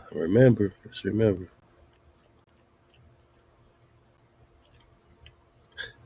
They brought up Crow time, right? Something called Gone to Croatan confirmed my hypothesis Ben Ishmael were a collection. So they're getting their Ishmael flow, confirming American history, connecting this to this Morocco and Muhammad and Mecca flow in Cairo. With permission of the Pharaoh, they can settle. Now we're talking about a settlement happening, and this Croatan pops up. And when they come back to check on this settlement that they burned down, what do they find? This is what, scared. Shout out to Italian PNC, man. Great work. This is what shook Italian up, man. Let's listen up. We're going to keep it going. They expected, of course, to find some some fort, some fortification, some sort of settlement, some sort of physical proof that there were people before them there, and they could not find it, either because they were destroyed by the natives or by the climate, the tempests, whatever kind of thing that happened there. But they couldn't find it, so they couldn't settle once more in Roanoke, but they had to settle somewhere else. During the establishment of this new settlement, a settler would be killed by another Native American while he was hunting for crabs. And this, mixed with the hostile climate and environment, and the winter of 1587, which Ice Age. was particularly cold, caused the settlers to implore John White to sail back to England to get help. So these settlers were not happy about the situation that was happening there. They could not figure out what was going on. They were not experienced in settling, of course. Once again, these are not the same settlers that went on the first expedition, so these were 115 people that were completely unrelated to the ones that came beforehand, and they were terrified, basically. They had already had the one guy dying of being killed by a native, and already people were dying, or at least were kind of just starving to death because of the winter. So John White kind of refused at first, but finally he accepted because he didn't want them to just starve and die, but was only able to actually leave in 1590. So that's 3 years later from when the settlement was first created. This means that in 3 years the situation just got worse, more people died, more people starved, the resources were not enough, and of course the violences with the natives could have been greater. Of course, we do not have any proof of this though, so we don't know if the violence with the natives did increase at all. So we can't just say, oh well, the violence with the natives increased, because we don't have any proof of it. When John White came back with the reinforcements, and here is the wild part, okay, so this is the part that is crazy, and which actually links up with the map of the second ring. So when John White came back with the reinforcements, the sight under his eyes shocked him. Despite being there and being completely unscathed, the settlement he had left 5 months prior was completely empty. All the things someone would get to go away were gone, alright? Gone. But nothing was burned or destroyed. There was no indicator of a war with the natives or a civil war in the settlement. Something was not right. The only proof that there were even people living there in the area was one word carved in a tree, saying C-R-O, crow. That's deep. Song of the Crows. The crows in Game of Thrones guarding the ice wall, and outside the ice wall they pop up on the whole land. They had no evidence of them being here. Almost like they switched dimensions on them or something, man. Like, it is pretty deep. It is pretty spooky. We might have to expand our mind bone around this crow at time, man. And one in a palisade, saying, all in full caps, Croatoan. So, what does this mean? Were they trying to reach the old settlements? Was this what they were trying to do? We don't know. This is the crazy part. This is the part that kind of scared me. Because these people kind of just vanished. There were no tombs, no corpses, no burials, no destroyed anything, no people going anywhere, and the only symbol that was linking them with anything was Croatoan. So could it they just went back to the other island? Could they have reached Roanoke Island? What happened? What happened then? Man, you gotta get out, you gotta navigate. You gotta slide through the gateways, navigate the coastway, slide over to New Cahokia, man, island, kingdom of the mounds, it says. Azania, what's that got to do with Ania, Ania? Prester job. I just want to, spin your mind bone, man. It's gone to Croatan. Because something in this gone to Croatan confirm this researcher's hypothesis. Ben Ishmael were a collection of thousands of niggas who created a nomadic colony in the Kentucky hills. What's these Kentuckians got to do with it? 1790? What's happening in 1790? Oh yes, the same old Chickamauga. Northwest Indian War is interesting because this is Northwest Maxim, right? Okay. I mean, that's what they say. Gone to Croton, very interesting. Outside the ice wall, man, Prester really connects with this flat drop, man. Y'all might taking a flat drop 101 ether break, and then we're gonna come in and connect this battle of Tippecanoe flow.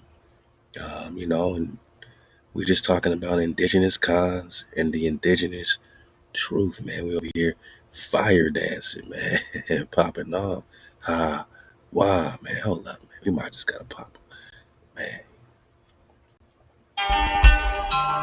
You know what? The only reason I gonna just drop it right now is that they be talking about this copyright stuff, man. Man, copyright section 107, man. Stop tripping. Stop trying to copyright us up. But you know what, man? We gonna drop it, man. Fire dance, man.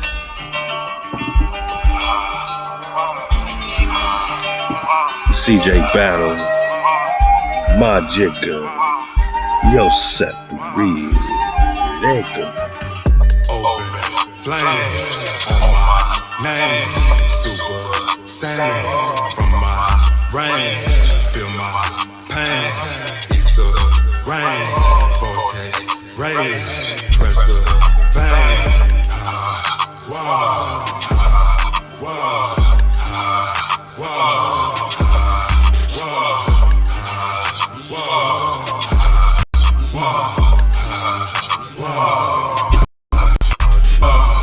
Give me sauce, poppin' off. Oh, my bad. I thought I could pop off. Magma drop, high sauce. There you go. Lemon drop, salt, cleanse my butt, copper pop, spiral charge me up. Go. Tequila in my cup. Go. Ether for my love. Hey. Energy from above. Wow.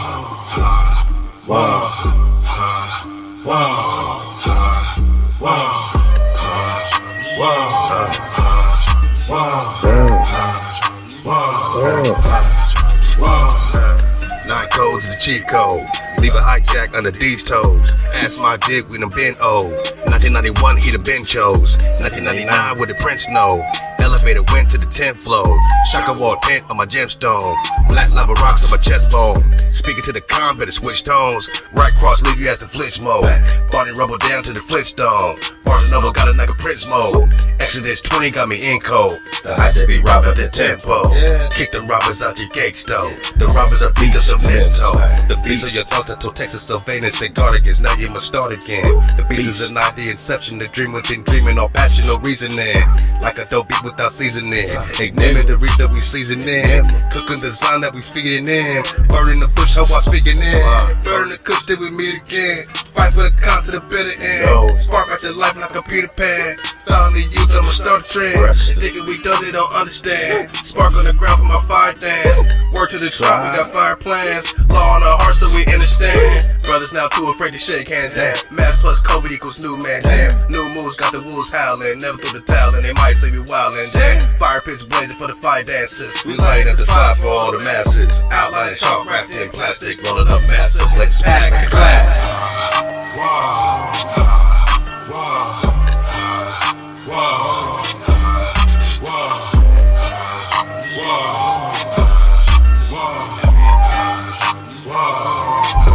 Yosef. Rolling in with the Mac Jack, but the kicks who gon' fly in. We my yeah, show I hold strip. $96 straight from the frequency. Where they be, rotten is gracious. How these cooks like to me, you G.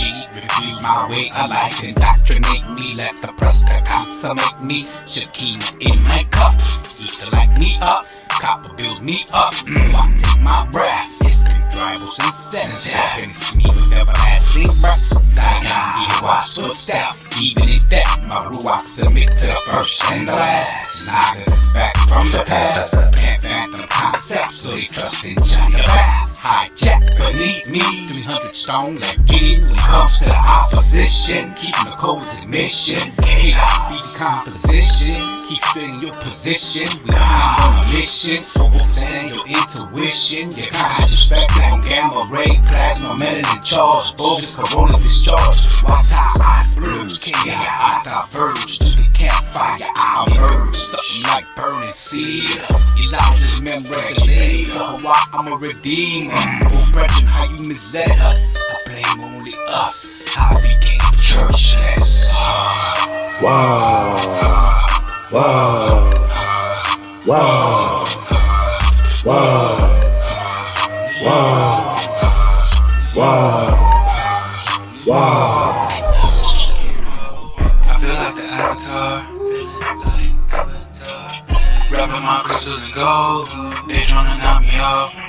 Now we ain't getting old. Drinking in fountain drops. That's what the Prester can, that's what the Prester John. I had to go out and find a way. They was telling me to smile away. We came to feast, ain't no holidays. All of them games that my mind would play. Now I'm solid cause I watch my babe. Wow. In 4, 3, 2 the way. They got me dancing in fire. Don't pass me the lighter cause I'm about to set it off. But I see the light getting bright at the end of the tunnel and no way to turn it off. So I'ma keep digging no matter the cost. Gripping the Torah, I can't be lost. Keeping it cold just like I was taught. Healing the world just like it's my fault. But it's getting hot like 1,000 degrees. Mask on, make it harder to breathe. Thick fog, make it harder to see. Crisscross when I'm taking a seat. Meditate, now I'm out 3D. Pitch power, can't be talking to me. Get lost, so we make you believe.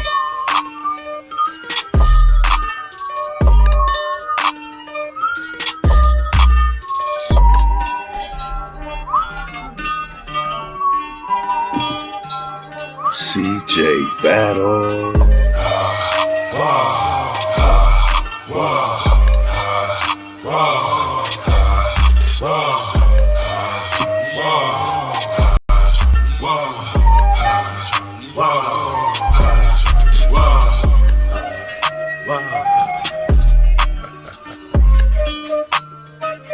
Tribal Mafia.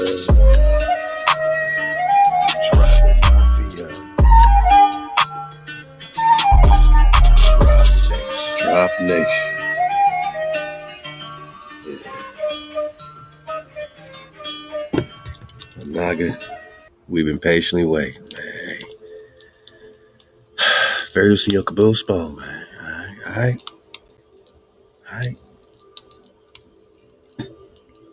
Fair use in your caboose ball. Flat Drop 101.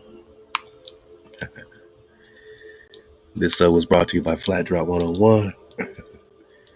Can you see clearly? The greater light is like a flashlight shining on the firmament. Open your eyes, Israel, take the wheel. This piece I made of resin, I will show you the dome as seen in our firmament. Here are your stars. Nothing more than bubbles. Maybe contains gas or not. Uh-oh. But only thing is an external light or a torch. There you have on your left the sun, and there you have on your right the moon. Very clearly you can see the yellow sun with daylight and white like in the night. If turn it in correct angle, there you have your day and night. Do you see it? If I want to make an eclipse, I only have to put the light in a determined way, and the two will combine. Oh Boom! boy. Eclipses.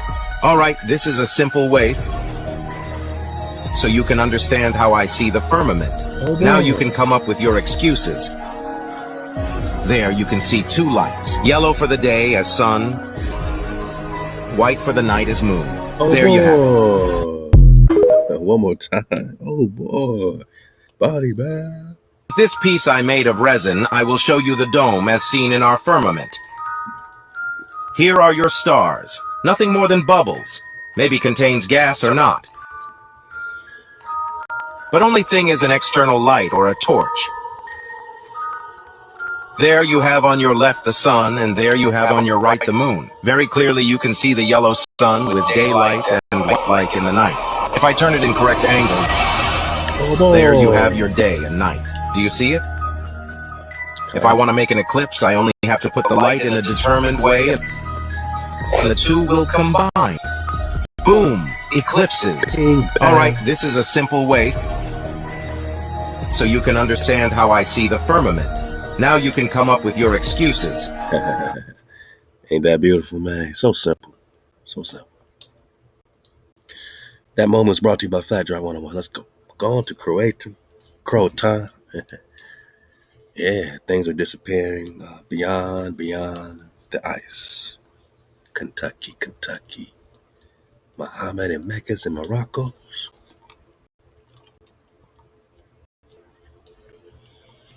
Glaciation lines, my night. Little ice age. It's all happening around the Moorish Science Temple. That's crazy. That's crazy.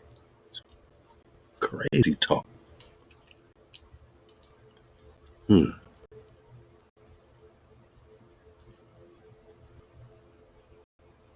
lot of this got the same, a lot of the same information we was just talking about.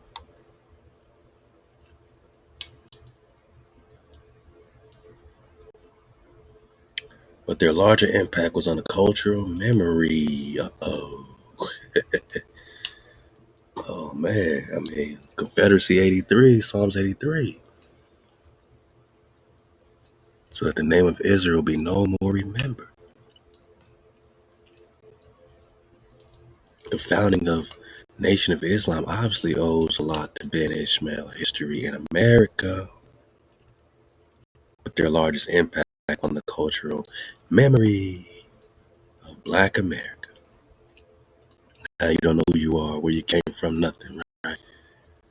Because the name of Israel has been forgotten. HaWah has been forgotten. Now you're from Africa, right? But you forgot you in Northwest Africa, a Mexican, right? Some anthropologists needs to study the songs and sites of the Ben Ishmael tribe. Okay, well, let's keep it going, y'all.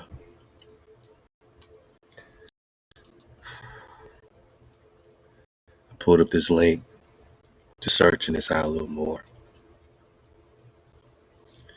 In America's quote-unquote worst family.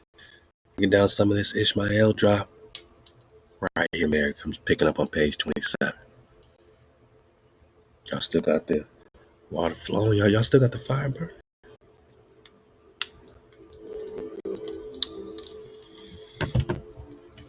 All right, take a couple breaths, man. It's about to be the best dismount of all time.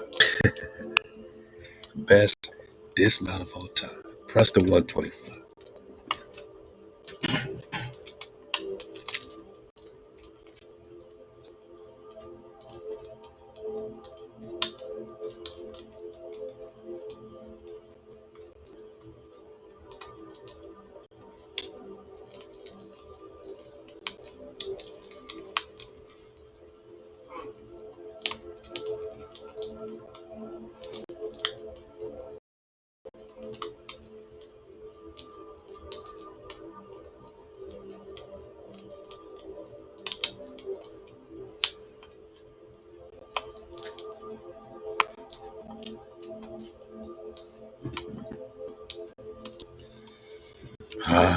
Wow.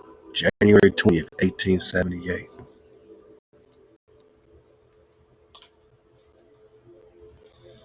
We find the following description under the heading Ishmaelites. The case alluded to under date of Friday seems to be a case similar to that of the Jukes, Jukes. I went to the office of the township trustee this morning, and from them, under the above name, the Ishmaelites, they are called the Rest House Mob. The Rest House Mob? The house of rest is being mobbed. The house of rest is being migrated on and invaded. Wow. Real name is not known, but called so from wandering habits. They are a wandering lot of beings, marrying and marrying, cohabiting, etc. They live mostly out of doors in the river bottoms, in old houses, etc. They are largely illegitimate, subject to fits. There have been in all 113 who have sought aid at different times from the country of this family and its connection. 5 years ago, they lived out of doors all winter. Most of the children died. They are hardly human beings, but still they can be made something of by changed surroundings. The children ought to be taken from them and brought up separately. So who are they really talking about? My Naga, because you know we're talking about so-called black folk being separated from their children, but it's all under the banner of this tribe of Ishmael. Let's keep reading. Oscar McCullough had discovered the tribe of Ishmael. Through it would be another decade, although it would be another decade before he published his groundbreaking study of the community. Two things in particular stand out from his brief observations of January 18th, the family's terrible living conditions and the blindness of several of its members.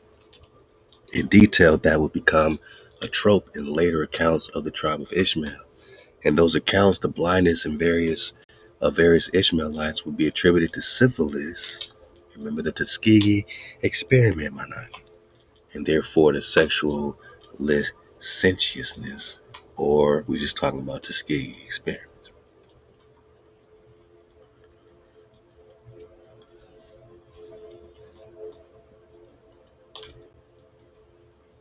Of the lifelong abuse of blue vitriol, copper sulfate solution.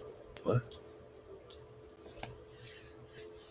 They use too much copper? Also known as bluestone water, a substance that enabled individuals to feign blindness temporarily and consequently to beg more effectively. Blindness would thus become an important sign of the children or tribe of Ishmael's moral, social, and physical decay. Wow. By January 20th, had learned that the poor family's surname was Ishmael. So they're going to connect this to a particular, probably poor white family. But we're going to get some drop out of this. Because remember, they tried to include the poor whites in this. Though in his diary, he referred to them and their connections, i.e., the other families they had intermarried with, by the more tribal sounding name, the Ishmaelites. So they just nicknamed these people Ishmaelites. But we got dropped.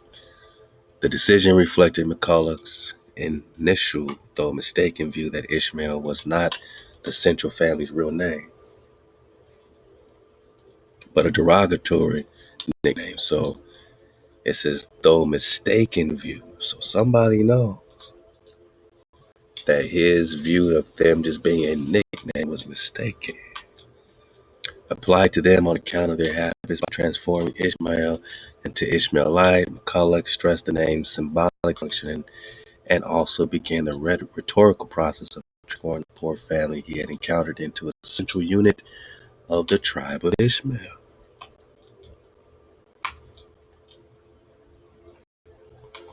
In order to unpack the significance of the names Ishmaelite and tribe of Ishmael during the 19th century, we must first begin with the Hebrew Bible. Bring it back on. Let's go. Where Ishmael is portrayed as the eldest son of Abraham by his concubine Hagar, an Egyptian slave. In Genesis 16, Sarah, Abraham's barren wife, suggests to Abraham that he have a child with her servant Hagar, yet she reacts jealously when the woman becomes pregnant.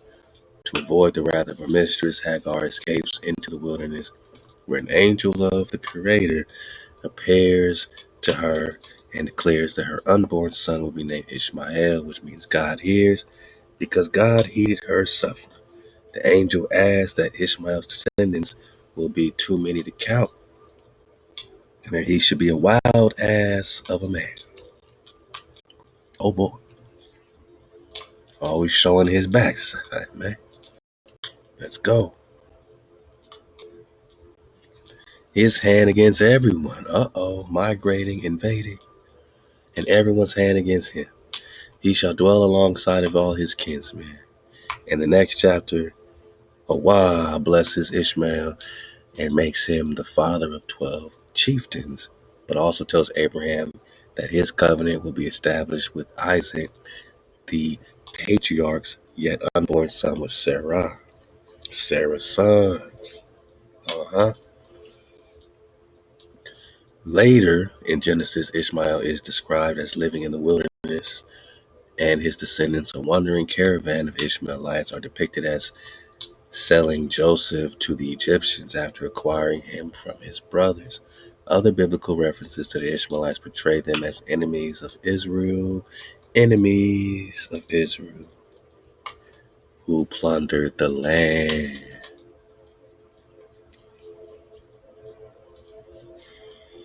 In the Hebrew Bible, therefore, Ishmael functions as the prototype of the older sibling displaced by a younger brother, a dynamic repeated in the story of Esau and Jacob, the father of the 12 tribes of Israel. Paul later employs the same trope in the New Testament's letter to the Galatians, where he contrasts the descendants of Abraham's two sons.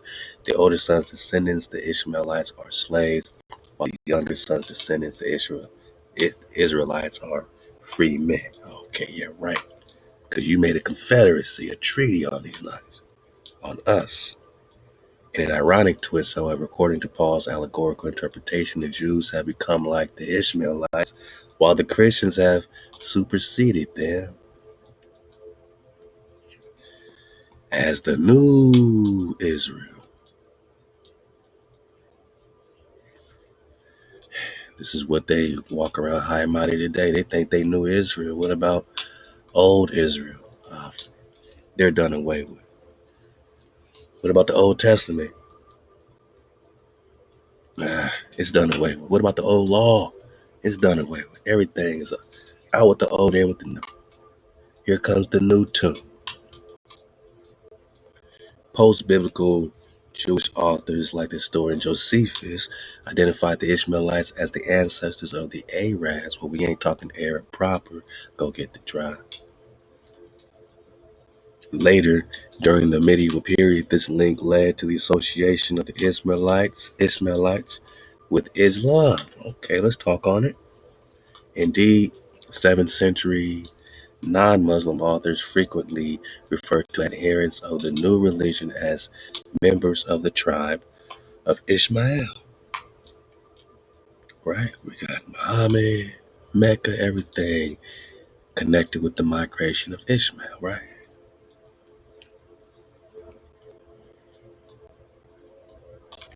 Muslim sources in turn depicted Ishmael rather than Isaac as the favorite son whom Abraham almost sacrificed. And some even claimed that Muhammad himself was Ishmael's direct descendant, perhaps responding to the Muslim attempt to replace Isaac. Replace Isaac. Replace Isaac. Hijack City, right? Replace Isaac with Ishmael. The 11th century French rabbi known as Rashi described Ishmael in his Bible commentary as a thief whom everyone hated and fought with. By the middle of the 19th century, the name Ishmaelite had acquired the meanings outcast, thievish in the English language. American documents from this period reveal the use of Ishmaelite as a biblically inflicted term connoting deception, savagery, nomadism. For example, 1861, a Union Army soldier serving in Missouri wrote, they fight in Tecumseh's Nagaz, right? Wrote a letter in which he condemned the local Confederate sympathizers for acting like Ishmaelites. Quote, I cannot describe the misery and confusion that everywhere prevail. Law and order are abolished, and a miserable horde of Ishmaelites are roving the country burning bridges, stealing property, slaughtering or driving away all those who are suspected to have at least particle of love for the Union. Too cowardly, too sensible of their inability to meet the federal troops in a fair exchange. They don't want to give us no fair one. They are content to lie in wait like some suckers, like some sucker Tony Jacks, like the cunning savage, and strike a blow at some unguarded point. So they want to call these Negroes cowards for doing some guerrilla warfare on them. And as they said at this point, they calling everybody Ishmaelites, right? That's just a generic term for nigga at this point, right? So, hey, a lot of cons, a lot of Nagas, made treaties, and a lot of times the treaties blew up right in their face. We see that a lot with the tribes that were confederate against the Tecumseh, thinking they was going to get some land and stability, right? It's a tribal war, man. As a Christian minister, avid reader, and amateur Orientalist, yeah, they got Orientalists, and it's all about you, Nagas, in America. Because we still talking about America, right? Our scholar was undoubtedly well aware of these symbolic associations when he decided to call the supposedly degenerate community he had discovered the Ishmaelites in his diary, Ishmaelites of Indianapolis, to their biblical namesake, a wild ass of a man who wandered the wilderness bordering the civilization of the camp and always fighting with his settled neighbors, a wandering being, lot of beings largely illegitimate, subject to fits, hardly human beings. In the Bible, the Ishmaelites signified a kind of atavism, an earlier stage of development that had since been superseded but continued to survive on the margins of the chosen community of Israelites. They were surviving like parasites on the margins. They were a thorn in your side bone. Because Psalms 83 Confederacy, they were a thorn in your side, just like the mother tribes. Similarly, the modern day Ishmaelites represented the itinerant way of life that was tolerated when Indianapolis was still a frontier town, but in the eyes of McCulloch, was now completely out of place in a city that was seeking to transform itself into a modern bourgeois metropolis. So they were outdated, huh? They were used up, huh? No more treaties, huh? The biblical image of Ishmael as a wild man and wanderer prefigured the coon cap wearing pioneer. Coon cap wearing pioneer of the American frontier. Ain't no cap. Like Ishmael's relationship with Isaac, the American frontier served as a kind of displaced older brother to the urban center. Oh, stop it. You're a victim now. The American frontiersman is the hijack invader. Talking about displaced older brother. You don't belong to the family at all. McCulloch made it clear in his published account of the tribe of Ishmael that the Ishmaelites were descendants of early pioneers who had arrived in Indianapolis from Kentucky. First, he was migrating. Tennessee and other upland southern states. Just as Isaac superseded Ishmael in the Bible, so too would middle-class residents from the Northeast supplant the so-called Ishmaelites of Indianapolis. At least this is what McCulloch and other reformers hoped by employing the name Ishmaelite. Therefore, McCulloch had tapped into a biblical narrative in America that resonated with many Protestant Americans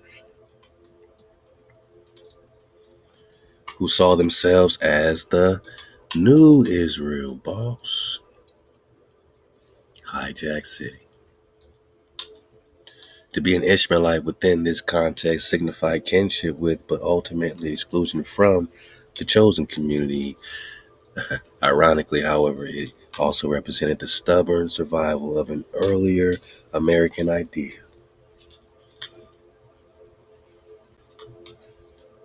Pity, pity, Hijack City.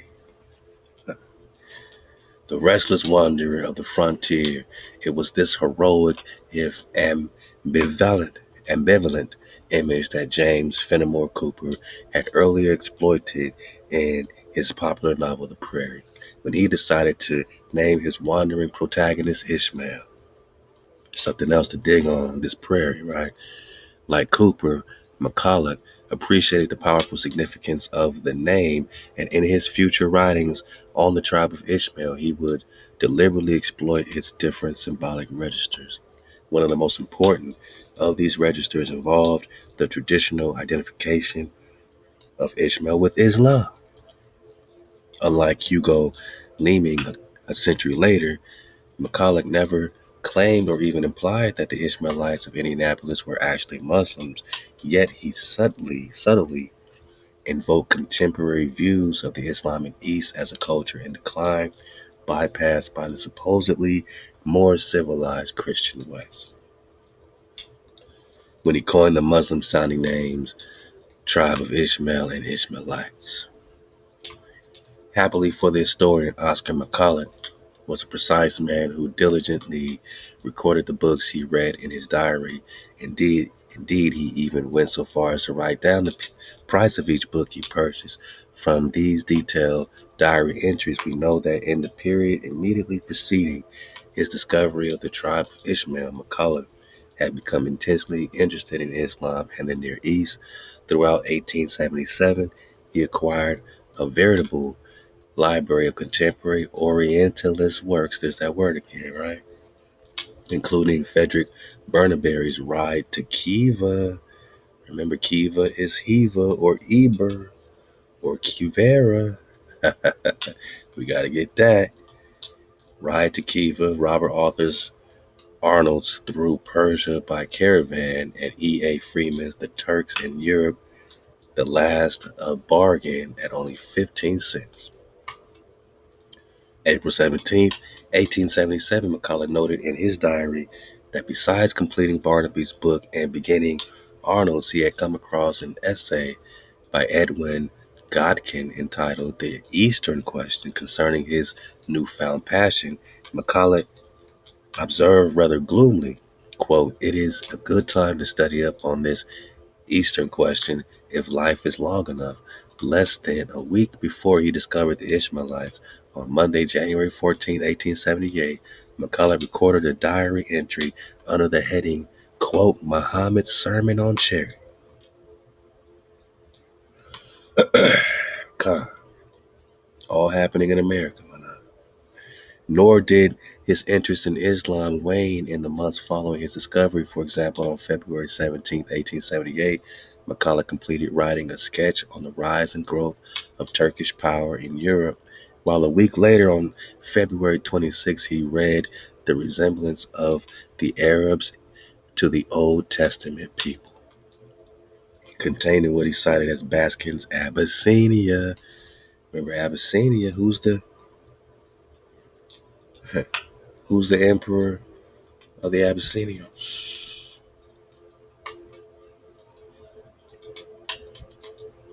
Yep, it's still about you, my night.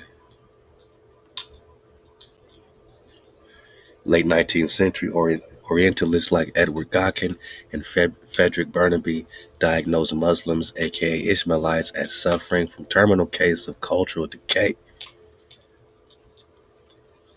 As Robert Arnold put it succinctly at the end of his 500-page tome, quote, "The religion of Islam is incompatible with progress and must decline with the advance of civilization." Indeed, decades before, McCulloch first employed the names Ishmaelites and Tribe of Ishmael to identify the community of urban primitives. Americans had already begun to characterize Turks, Arabs, and Muslims. The three were frequently conflated in the popular imagination as savages. Now, this is going on in like the puppet show, but behind the scenes, they still running the show. The more, right? Morocco still got the treaty. They had to devise a way for them to seem like the victims, for them to seem like they got ran out. But there was no war running out these confederacies. They were too busy fighting us to be fighting them too. They can't fight us. They can't fight Israel and Ishmael simultaneously, my nigga. They can't fight Israel and Moab simultaneously, my nigga. Nah, that ain't happening. They ain't doing no simultaneous tribal nothing. They are banding together against a particular group of khans, priesthood. The Turks are the Moors, the Arabs are the Moors, and the Muslims are the Moors, right? This phenomenon reflected a complex combination of political, religious, and cultural factors dated back to the very founding of the United States. Really? You mean like 1776? Chickamauga War?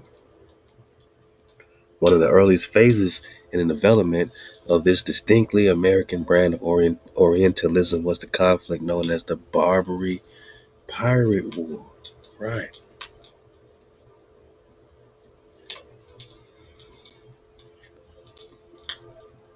As following the Chickamauga Wars, where it's all popping off, Declaration of Independence, right?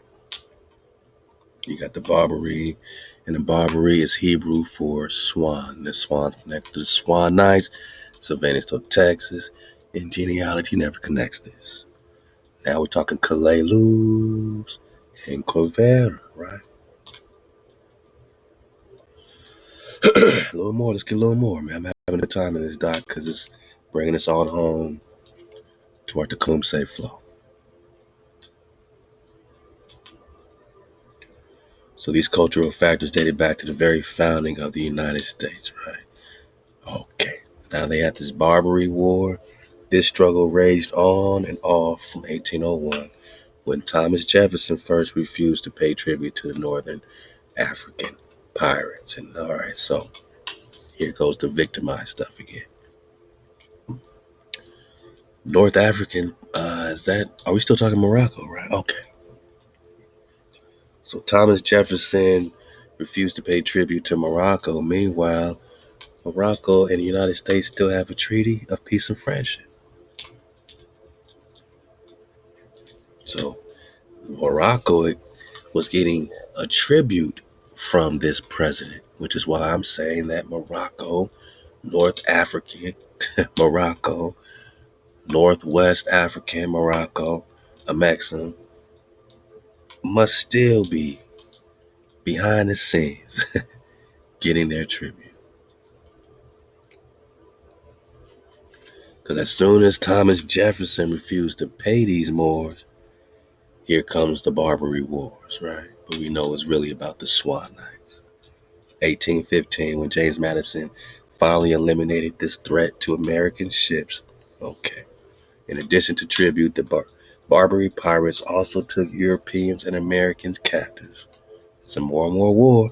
But remember, Treaty of Peace and Friendship, they can't take their own people captive. They can't put their own people in captivity, and they can't put no United States in captivity. And the United States can't put them in captivity because they are friends. It's friendship. It's peace. So who are they friends working against? That's the $64 million question. And that's why you don't know who you are. Because the name of Israel is no longer in remembrance. You forgot who you are. Let's go for dismount. Yeah. Selling them into slavery and ironic. And for many outraged white observers, bitter reversal of the transatlantic slave trade. Uh, they were already the slaves of the Moors, man, in Morocco, in Europe, in Spain, right? 1819, a few years after the Barbary Pirate War ended, the first Christian missionaries were dispatched to the Middle East from the United States. Although they met with little success in converting local Muslims, Jews, or even Eastern Christians, their theological attitudes and their experiences in the Levant helped to shape the views of their fellow Americans back home. 19th century American Protestants inherited older Christian views of Muslims as both potential converts and implacable enemies who would eventually play a decisive eschatological role.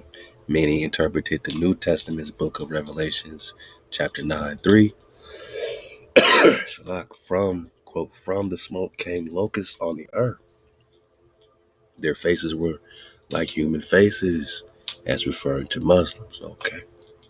This was an easy connection to make since Muslims had long been portrayed as rapacious, animalistic hordes, threatening, cultivating Christian lands. And let's not let this go past us.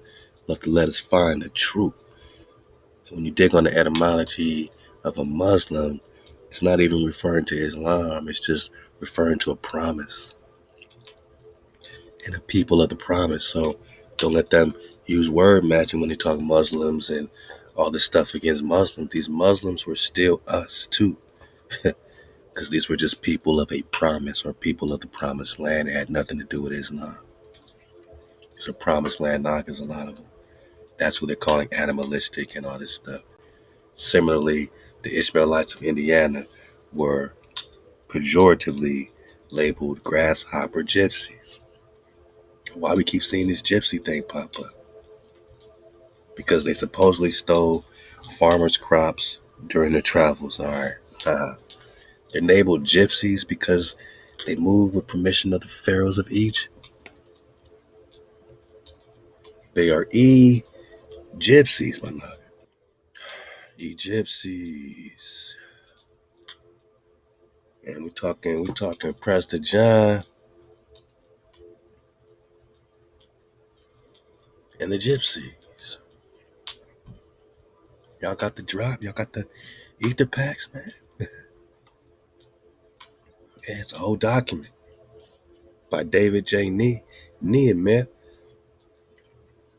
of Central Michigan University, breaking down this connection between these melanated people, these gypsies. And remember, we're going to get the whole thing again. We got it before.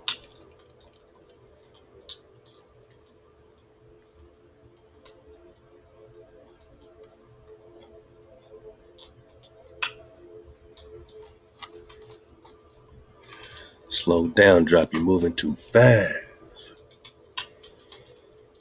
Western Europe, towards the end of the Crusades, had launched itself into an era of rapid economic growth and change involving cathedral building, urbanization, forest clearing, and its ambitious yet deeply religious and highly superstitious people lived in constant anticipation of receiving more marvelous news and gifts from the East.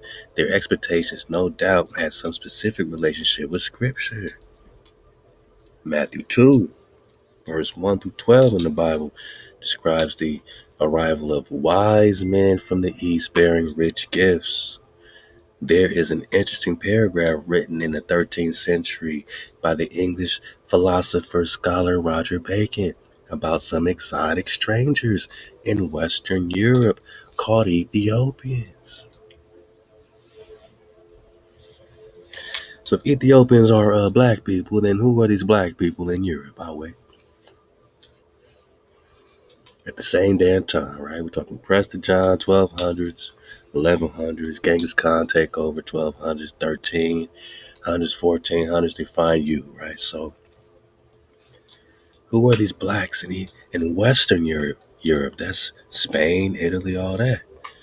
And it says the reptile the Ethiopians eat, The reptile the Ethiopians eat, is the dragon. I thought dragons were a myth. No, they're eating our dragons. Why? For it is well known that wise Ethiopians have come to Italy and Spain and France and England. That's Western Europe, Ethiopians. That's the more on more war, right? In those countries of the Christians where there are good flying dragons, and that by occult arts which they possess, they drive the dragons out of their caves, and they have an art of preparing their flesh, my man. And they partake of it against accidents of old age, prolonging their lives and making their intellect subtle beyond all estimation. They get smarter, they get wiser, they get younger by eating the dragon. Managa, you are the dragon. It is not necessary to speculate here that these so-called Ethiopians were in fact gypsies, but only to comment on the surprising amicable attitude of the Western Europe towards gypsy-like strangers. Why were they so amicable? Why were they so much friends? Why was there a treaty of peace and friendship with the gypsies and these Moors in Western Europe? Because they are Egyptsies with permissions of the pharaohs of Egypt, right? The prevailing attitude seems to be one of awe and respect, and we know that this is generally how the Egyptsies were perceived and treated on their first verified arrivals into Western Europe. They were treated as friends, as brothers. They were tribed up. Confederacy, Psalms 83, in the late 14th century, Managa, that's when they found us in America, right? To explain part of the reason why Egyptsies were well regarded and well treated on their first arrival, we can now turn our discussion.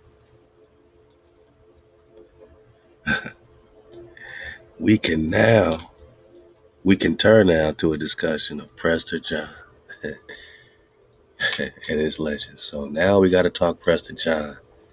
Now we got to talk to Prester if we want to talk about why these Moors in Western Europe are eating our dragon and are so amicable or so friendly towards these Egyptsies.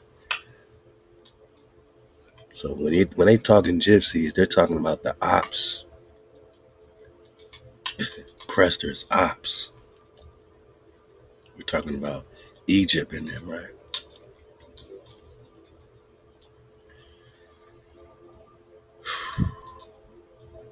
They needed permission to migrate on the land of Prester John and India Superior to put their Morocco and harmonic pyramids. And that's just talking about these Egyptsies. Egyptsies lead right to Prester John. I'm not making this up. Let's go. Best dismount of all time. Let's go. Where we at? So they're saying that these Ishmaelites of Indiana were labeled Egyptsies, right? Because they supposedly stole crops. Yeah, right, because they are connected with the Confederacy. Let's go. Both groups, Ishmaelites, therefore, were explicitly likened to a biblical plague, voracious insects laying waste to civilization. Early American travelers to the Near East viewed the places and people they encountered through a distinctly biblical lens. Since the Bible portrayed the Ishmaelites as a tribe of nomads prone to thievery and violence, it is not surprising that when Americans in the Holy Land and elsewhere came across flesh and blood Muslims, quote, the sons and daughters of Ishmael, as one contemporary observer put it, they imagined them to be thievish and shiftless.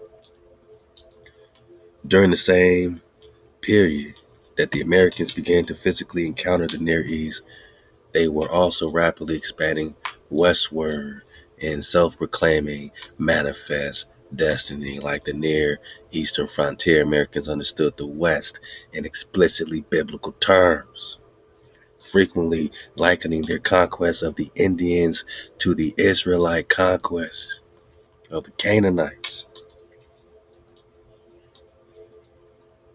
So that was their get back. Some even explicitly compared the Indians to Ishmaelites, just like they compared the Indians to Israelites, right? And Negroes.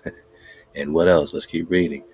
Thus, an official of the Smithsonian Institute of Bureau of Ethnology wrote in 1880, quote, the Shawnees were the Bedouins. And that's a whole nother drop right there. Right? And I remember the Shawnee, though, were also tribed up with Tecumseh. I think Tecumseh's family were also connected with the Shawnee. So, again, they're using these terms loosely. And I may almost say the Ishmaelites of North American tribes. As wanderers they were, without rivals among their race. Come on, man. And as fomenters of discord and war between themselves and their neighbors, their genius was marked. In light of these parallel historical and discursive processes, it makes sense that many American travelers to the Near East perceived similarities between Muslim, quote, savages they encountered abroad and the Native Americans they had left behind. As George William Curtis noted, quote, the last inhabitants of the oldest land have thus a mysterious sympathy of similarity with the Aborigines of the youngest. And they put Levant and American parentheses. That's their conjecture. Which one's the oldest and which one's the youngest? Well, that's up for the investigation. We see clearly. For what more are these Orientals than sumptuous savages following his own visit to the Near East? Mark Twain put it more succinctly, albeit more cruelly. Quote, they, Syrian villagers, reminded me much of Indians did these people. They were infested with the vermin, and the dirt had caked up on them until it amounted to bark. The children were in a pitiable condition. They all had sore eyes and were otherwise afflicted in various ways. Twain and other American observers painted, quote, Orientals and Native Americans with the same brush that Oscar McCullough employed in his 1878 diary entry of the Ishmaelites. And remember, Prester John's called the Oriental in the book Prester John, the Legend and the Sources by Keegan Brewer, right? The mysterious Oriental. So they referred to Negroes as Orientals, my love. By the time McCullough arrived in the state, Indiana, despite its name, had long been essentially emptied of Native Americans. Essentially emptied. I wonder how. I wonder why the little ice age popped off, why the decrease in human population was happening. After years of vicious warfare had culminated in the famous Battle of Tippecanoe. Oh, we're gonna talk about it, man. They brought it right back to Tecumseh. I told you we would for the dismount. So this vicious war culminated in the Battle of Tippecanoe, and this is where I said, Tecumseh was away recruiting the tribe for the unity. That's when they took their opportunity, like the cowards they are, when they try to call us cowards, right? Like the cowards they are, they didn't want to fight Tecumseh. They didn't want to fight the tribe at full force. They went and waited till he left with all his other Nagas, and they came backdoored him and took out his brother and the tribe in Prophetstown, right outside of their so-called sacred holy mountain, yada yada, Harmonic Mountain. In the absence of actual Native Americans or Bedouins in Indianapolis, McCullough imagined the impoverished Anglo-American family he had come upon as their equivalents, thievish wanderers who lacked middle-class Christian morals. Hence, he called them Ishmaels. Stop the cavalry, man.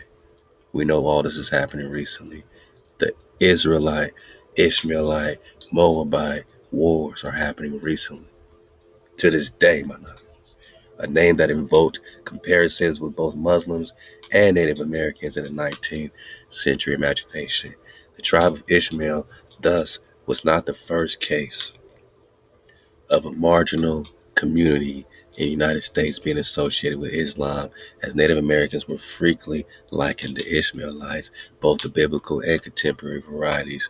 Nor was the tribe of Ishmael the first European American community. Stop the capery. But we are talking Europeans. Remember what a European looked like, right? Okay. And we are talking about, what is it saying? Gypsies.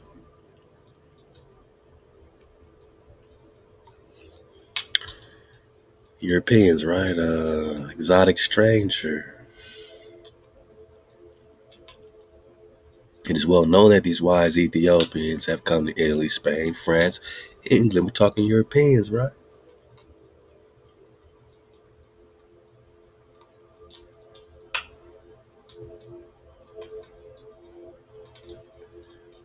Western Europe Ethiopians. We're talking Europeans, right? Okay, let's go. For the dismount. So yeah, this tribe of Ishmael was connected with the Europeans. Treaties. Although it may seem surprising today, the most striking example of this phenomenon was the Mormons. No, that's not so crazy because we are talking more, man. What's the more, man? Have to do with the more, man? Seems to be all happening, right? From its beginnings, Mormonism was identified with Islam. Whoa. 1831, only a few years after Joseph Smith, the founder of Mormonism, received his revelations, he was referred to as the Ontario Muhammad. Joseph Smith is the Ontario Muhammad in recognition of the New York County where he first achieved prominence. In the following decades, other observers identified Smith and his prophetic successor, Brigham Young, by a host of Islamic titles, including the American Muhammad. What? Okay, I told you this is going to be the best dismount of all time. Ontario Muhammad, American Muhammad, Yankee Muhammad, the New World Muhammad, the Yankee Turk, because all that's one thing. The Turk is the more, and the modern Muhammad. Dang, that one critic even observed 1877 that Brigham Young was the second Muhammad of American Mohammedism, Joseph Smith being the first. Wow. Wow.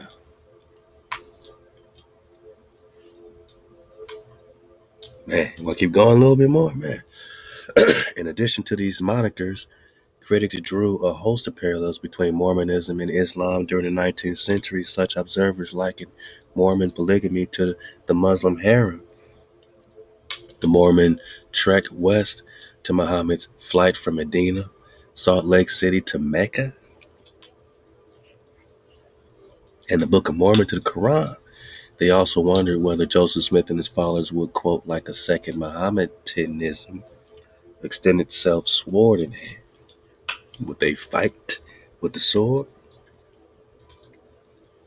The author of the book entitled The Mormon Prophet and His Harem disparagingly referred to Muhammad in Utah. Other late 19th century and early 20th century authors explicitly describe Mormonism as the Islam of America and Mohammedanism Yankeeized, and Mormons themselves as Mohammedans of America. But you are talking the Moor, man. Like the Moor man of Utah, the Ishmaelites of Indiana were not real Mohammedans, but they too were depicted as symbolic Muslims at a time when Islam, particularly in the form of the Ottoman Turk Empire, was seen as an acute threat to the Christian civilization. Yo, this is deep, man. Too deep for rap, man. Oh, man. I mean, it's a lot of drop. I'm just getting a dismount, man. Y'all got the whole drop. Let's get it right here. Significantly, page 43. Instead of calling them Ishmaelites in his lecture, McCulloch identified the community as gypsies. Another equally exotic sounding title. McCulloch never suggested in either his published or unpublished writings that the Ishmaels were genuine gypsies, or as they call themselves, Roma. And can y'all hit me with like 3 volcanoes? You know, that stands for popping off, man. Because my Naga, we popping off for the dismount. So now they trying to steal the Roma title, right? And the Roma are the Romani, which they got the term Roman. So when you got Charles popping up as the Holy Roman Emperor Charles I, right? He's carrying the Roma title that he's stealing from an actual Romani. And Romani comes from the Hebrew word, what? Rema. Roman turned into Roma. But it's a Hebrew word, right? Meaning pomegranate. Remember, Joshua had to show he was in the promised land. Him and Caleb had to get the pomegranates to prove they're in the promised land. The Roma, the Rema, spring of pomegranates. Ramun, Ramanu, all his connections. So the Riman is the Roma, Khan, Roma. Instead, he hoped to symbolically associate the community with another outcast group. Indeed, Roma were the subject of innumerable articles. I mean, you see what's happening, man. What of these interior folk were Roma or Ishmaelites, British House people known as travelers? It's now impossible to say. Like the Ishmaelites, Roma were consistently portrayed during the 19th century as wanderers. So these Roma are also us, displaced because we at war. Pomegranate Nagas, Reman Nagas.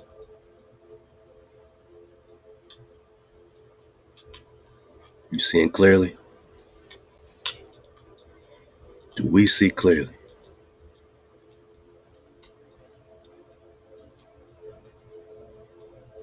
And then they even go into this pygmy flow. It's pretty amazing. They start talking about the darkest Africa. There's a darkest Africa, and there's not a darkest England. This is a quote from William Booth. They don't want it to get no darker. It's like Benjamin Franklin, Observations of Mankind, 1751. Don't replace, don't bring no more sons of Africa. Don't bring no more dark people to America. It's already wholly swarthy. Europe is swarthy. Asia swarthy. Everywhere's copper colored Nagas. Civilization which can breed its own barbarians, does it not also breed its own pygmies? Who are these pygmies? Shall there be a darkest Indianapolis? Who are these dark Indians in Indianapolis, man? It goes deep, man. We just connecting a few things, man. Tecumseh, Dragon Canoe,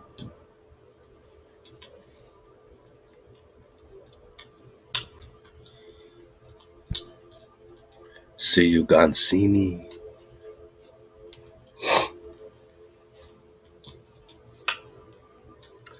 died 1792,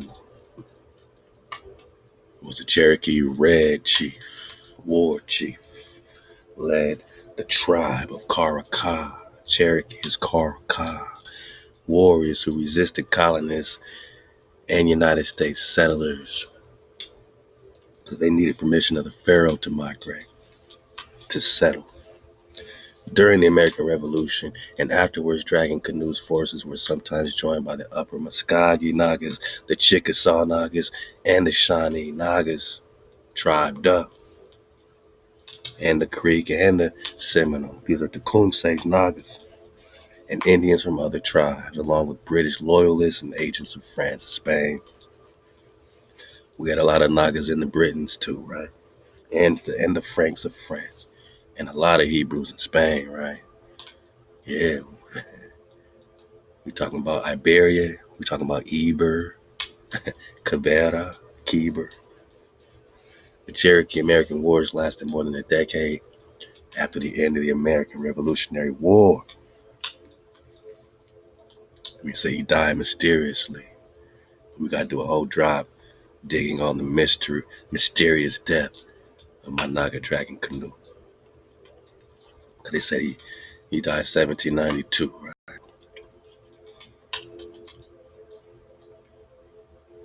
And that pretty much ended this section of it, but it didn't end, obviously. It kept going, and Swan Knights kept going, and Tecumseh picked it right back up, and the Tecumseh's Nagas kept it going.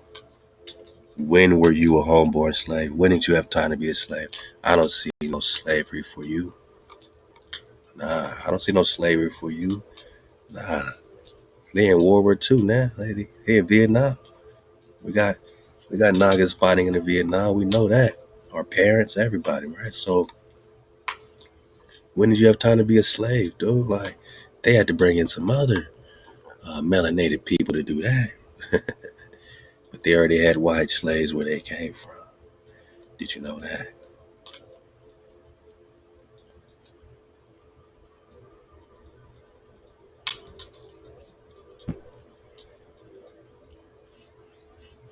Tecumseh, born a Shawnee, right? So this is why they was all tribed up. This is all Israel. They're trying to make it Ishmael too. We know that they putting a lot of Nagas in different banners. A lot of people hiding in our tents. His father was a Shawnee chief who fought white settlers and died in the Battle of Point Pleasant. Well, he fought more than white settlers. He fought Nagas that looked just like him, but this ain't the real image of Tecumseh. So they can't say he fought black people. They can't say he fought black people like him, right? That don't fit with this image. They had to say, oh, he fought white people. But if you see he's a brother, then you say, oh, he fought Nagas that look just like him. That makes sense. Tecumseh too would fight the ever increasing westward expansion of white settlement. More settlement. 1811, William Henry Harrison would describe Tecumseh to then Secretary of War William Eustis as an uncommon genius. Even his ops had to respect him. They called him a genius, man. Capable of founding an empire. Like what? Like Israel? And this is why he's tribing up these tribes, because he's capable of doing it. And if they all would have backed the Khan, life would be different today. We know that. Tecumseh's brother Skawatawa, known as the Prophet Managa, would also caution against Native American assimilation to white culture. You know, Tecumseh gave his speech, man, after Tippecanoe. Tecumseh failed in subsequent attempts to unite the tribes. We're going to get some of the speech, though, you know what I mean? To defend their way of life against the whites, he fought with the British in the War of 1812 and was killed in the Battle of Thames. This is when Tecumseh fell near Ontario, Canada. Who's the Ontario Muhammad, man? Some more, man.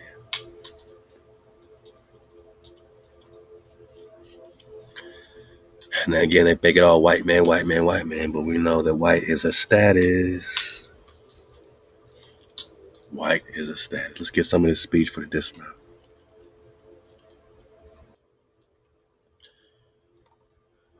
My Nagas, my brothers, we all belong to one family, one tribe. We are all children of the Great Spirit. We walk in the same path. slake our thirst at the same spring, and now affairs of the greatest concern lead us to smoke the pipe around the same council fire. Brothers, we are friends. We must assist each other to bear our burdens. The blood of many of our fathers and brothers has run like water on the ground to satisfy the avarice of the white man. We ourselves are threatened with the great evil. Nothing will pacify them but the destruction of all the Nagaz, man. The red ruddy Nagaz, red men. My Nagaz, my brothers.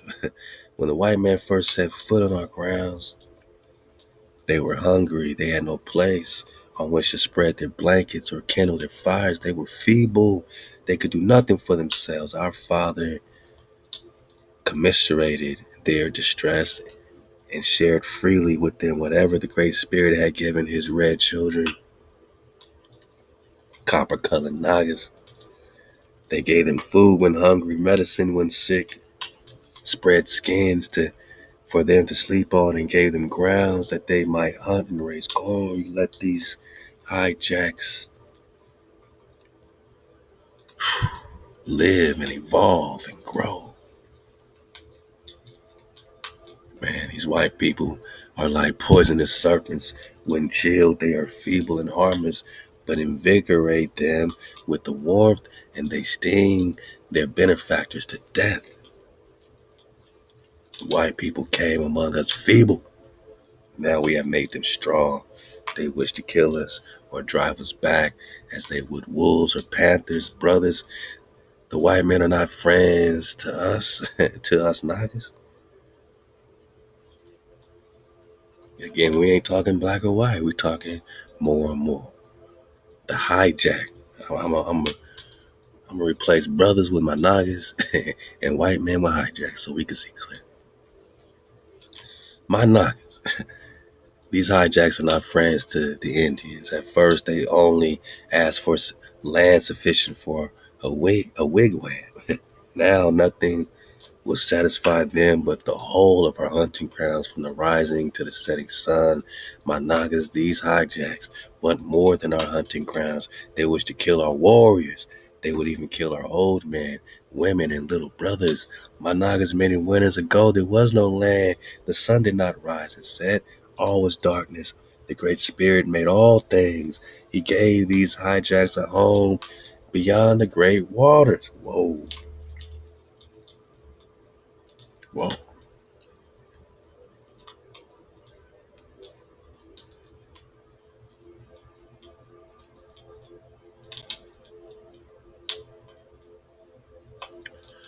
These hijacks had a home. These hijacks had a home beyond the great waters, huh?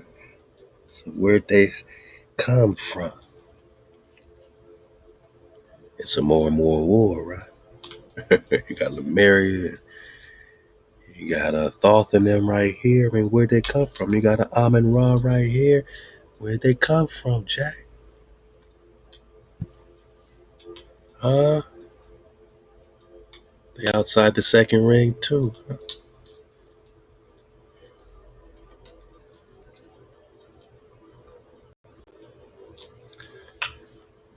Yeah.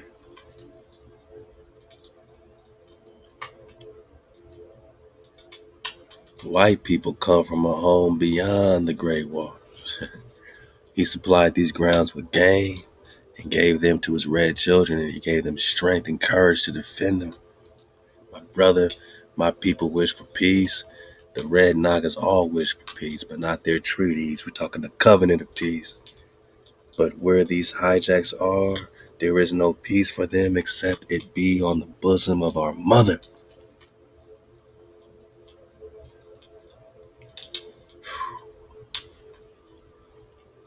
You read it, man. The Great Spirit is angry with our enemies.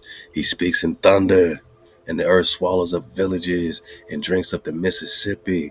The great waters will cover their lowlands. Their corn cannot grow. Now they got us in the lowlands, flooding us out like Katrina. And the Great Spirit will sweep those who escape to the hills from the earth with his terrible breach. My Nagas, we must unite. This is what it was all about. Two cross sticks coming together. Two sticks coming together. Ezekiel 37. We must unite. We must smoke the same pipe. We must fight each other's battles. And more than all, we must love the great spirit he is for us. We must give Ahab to our creator. MHOE. We tribing up. He will destroy our enemies and make all his red ruddy Nagas happy. I mean, get the whole thing. But you know what I mean? Like, this was the energy, a piece of the energy Tecumseh was bringing. This battle at Tippecanoe was a combat engagement between this hijack corporation led by this William Harrison and the indigenous Native Confederacy of the Indians, because we have our own Confederacy, led by Tenskwatawa or Tenskwatawa Hawa. Harrison, who was governor of the India Territory, led an assault of 1,000 men on the Native Confederacy, while their leader, Tecumseh,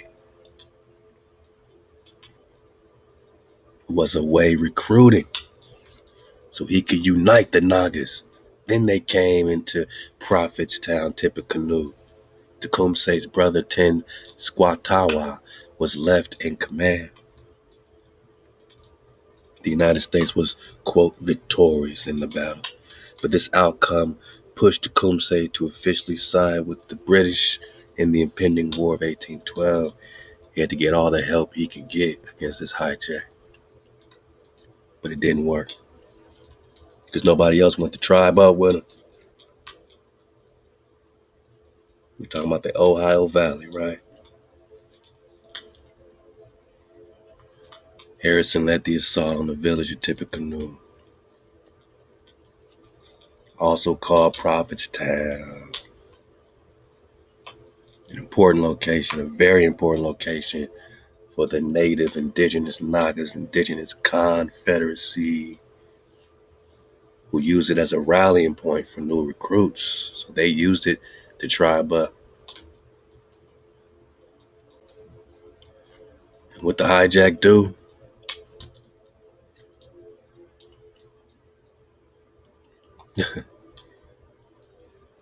They used it for themselves to tribe up. Morocco set up shop there, Mecca. Yeah. They put up their holy mountain of harmonics, right? Right at the same spot that the Tecumseh used to tribe up the cons. It's hard, man, to talk about this. At the same spot where X marks the spot, they come hijacking and migrating. Joining the Kentuckians against the Chickamauga. They fought with the so-called American Revolutionary hijacks. 1785, all throughout the 1800s, killing other so-called black people. So much that they caused an ice age. Seriously. It was the coldest time in 1,000 years, right?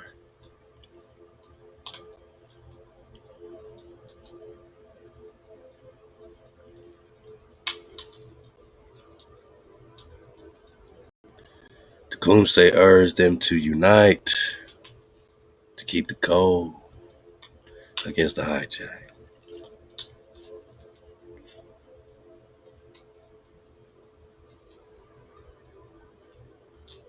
Tecumseh began a concerted campaign to persuade the tribes of the Old Testament, of the Old Northwest of Mexico, and Deep South to unite and resist.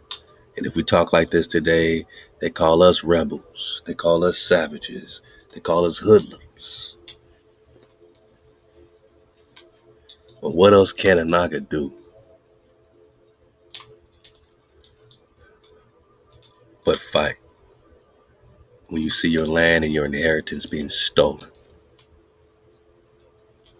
What else can the remnant do to this day but keep the code in hopes that HaWah remembers his covenant of Shalawah with the house of Dawid? Prester John.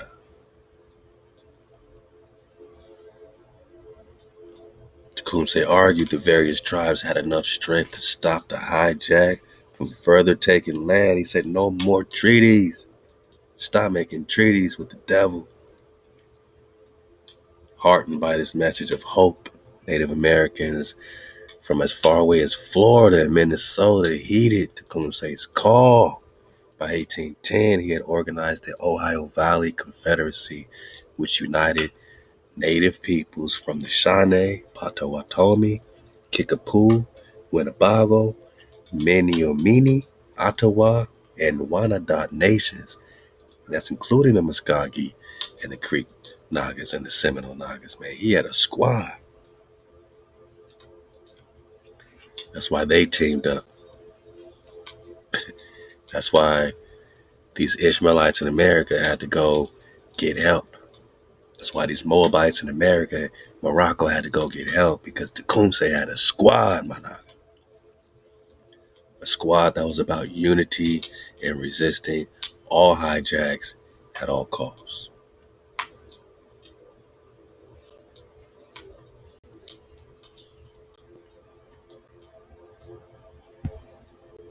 You got the drop, man. This ain't play. This is what's happening. Get more drop on it. Read about it. His mother, Muskogee Creek Confederacy. So all them was linked in, Muskogees and Creeks. Go deeper into his sister. Go deeper into his family. Go deeper into all this connection. Tecumseh rebuked his fellow Shawnees about a year later for the cruelty that they themselves practiced, man. He said, y'all got a KTC, keep the code. And it was then that he discovered that words could be as powerful as weapons.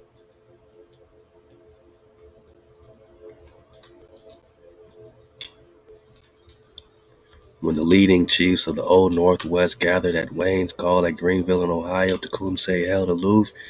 And when the Treaty of Greenville, that's a whole nother drop, was negotiated in August 1795, he refused to recognize it and roundly attacked the peace chiefs who signed away land that he contended they did not win or did not own. 1795,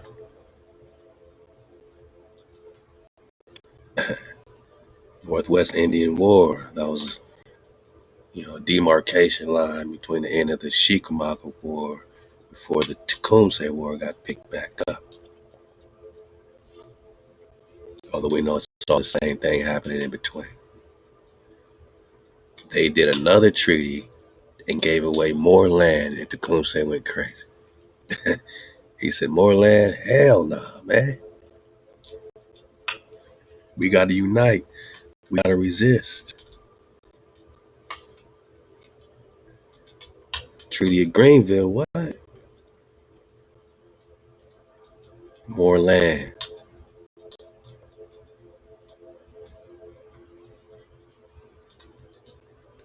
Who signed away the land? He couldn't sit back and watch one more acre of HaWah's land being signed away. We don't even own the land to give it away. It's HaWah's land. They did not own.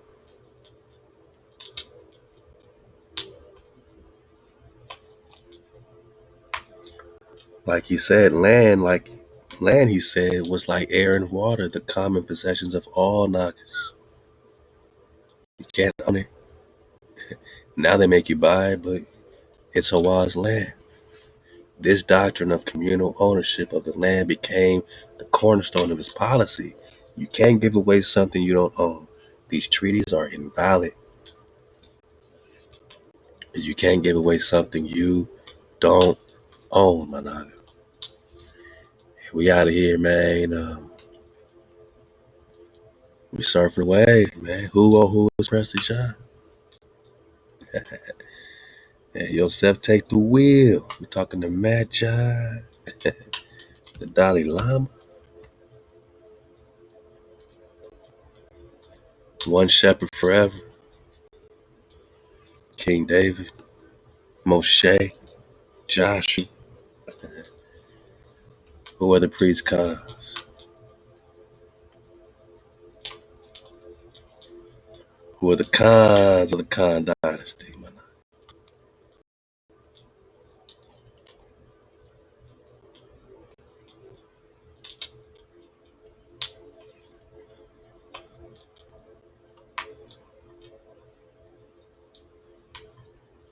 Oh, there we go. Oh, man. Hold up. Let me get this for the dismount. How y'all reeling, man? How's all my Nagas reeling, man? I know how you feeling, my Nagas, but how are you really reeling? You reeling up? You reeling up with me? And you surfing away with me, man. I'm surfing away with you. We gotta get this from chapter 1, though, man. Eventually, we gotta get back in it. Shout out to Ronald Sanders. And all my Nagas that, have been taking place in the investigation from day one.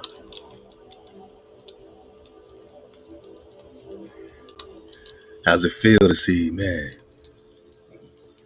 7 years later,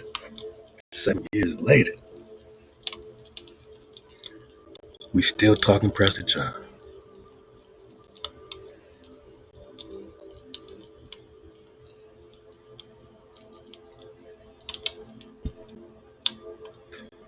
Does everybody know Prester John is a Naga?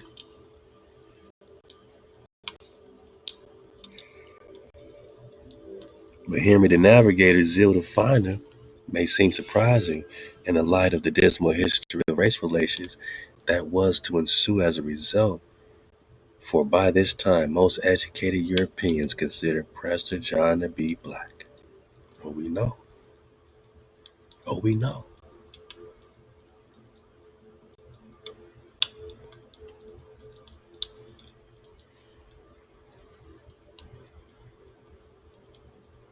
In fact, the Prester John letter may, at least in part, have Jewish roots or Hebrew roots. Yeah. In the desert that separates the mountains from the sandy sea, the writer tells us an underground river lies, or a rivulet turns into a large river in which an abundance of precious stones is to be found. Beyond this river, he goes on, are 10 tribes of Hebrews, Jews, who, though they pretend to have their own king, are nevertheless our servant and tributary, because King David is the Khan. And the northern tribes might have been operating on their own, but they're only pretending to have their own king, because the Khan is the Khan. You know what I mean? Halal HaWah.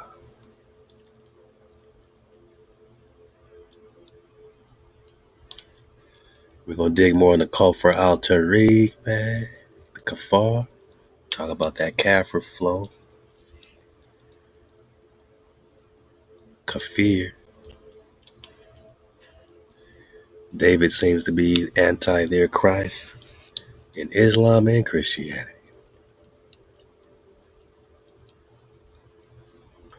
There's also the tribe of Moses, our just master. This is from Eldad Eldani. There's also a tribe of Moses, our just master, which is called the tribe of Giannis because it flees from idol worship and clung to the fear of Hawa. A river flows round their land for a distance of 4 days' journey on every side. They dwell in beautiful houses provided with handsome towers, which they have built themselves. They sow and reap and have all sorts of gardens with all kinds of fruit and cereals, namely beans, melons, gourds, onions, garlic, wheat, and barley, and the seed grows 100-fold. They have faith. They know the law. This is from Eldad. We're talking Americans.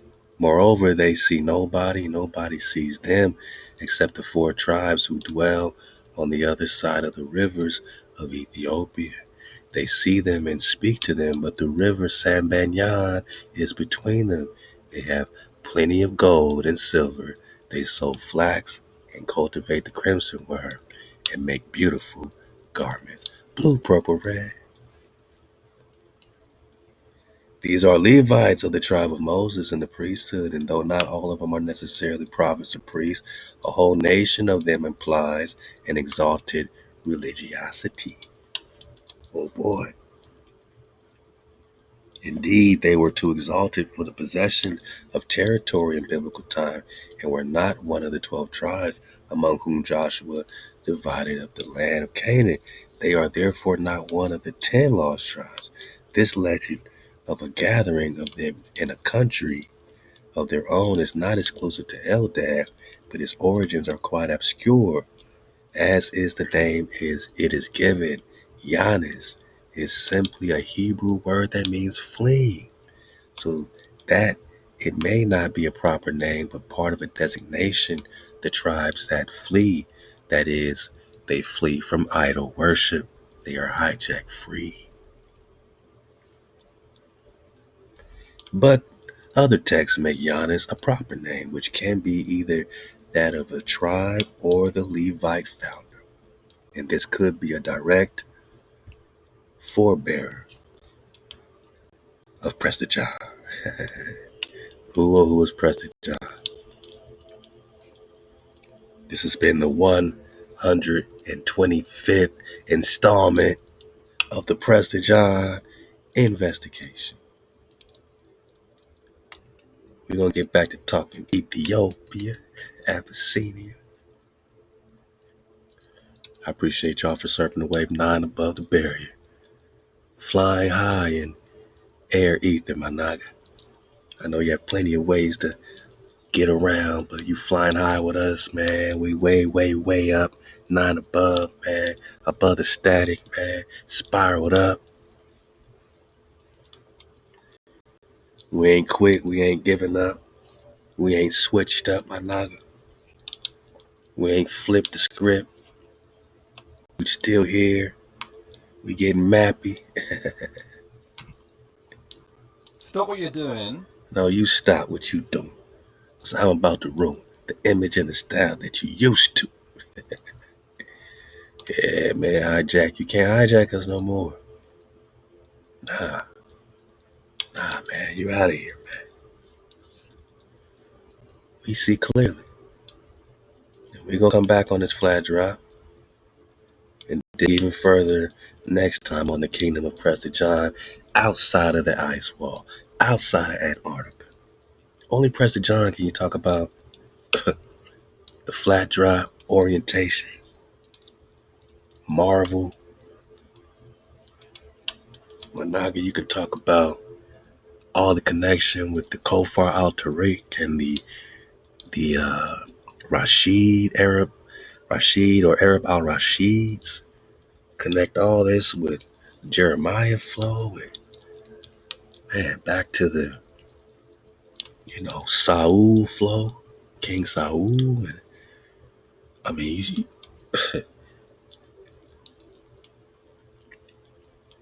these tribes, your tribes, are infamous. Your history has been swept under the rug, but everybody seems to still be talking about you. Harvard, Yale, academia. We just over here still scraping the surface. We ain't even gone too deep yet. We have so many documents we ain't even dug on yet, man. Uncovered and the Voynich manuscript and the Monaca Fountains of Youth, Atlantis,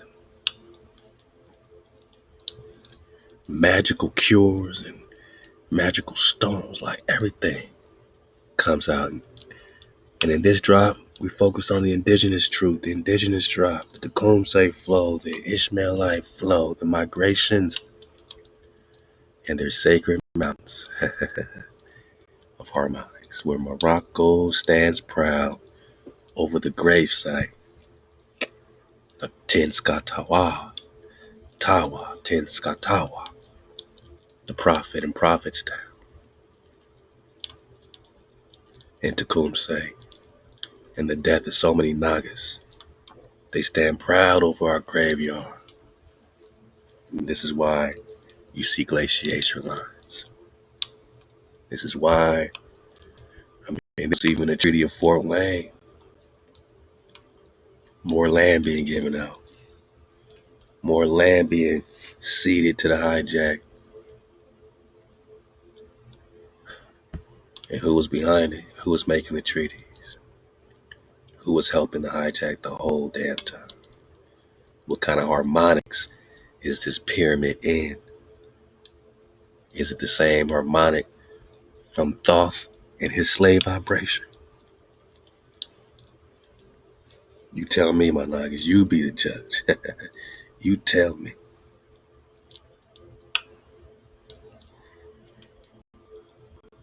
And who is a ton of the islands. We'll get back, probably pick up here as well, back in the David Bragantuni and Princess Rusadan flow, father of Jadaron, who is also a Prester John, half-brother David Sawsley. Remember, David Sawsley VI is the one that most likely Genghis Khan rode up on. It's the Bragantoni dynasty, Kingdom of Georgia, my nigga. So we talk Atlanta, Decatur, all the stuff you see on the map. We're talking Kingdom of Georgia. Babylon, Babylonian exilarchs, Israelites during this Persian Medes invasion and beyond. Yeah, man.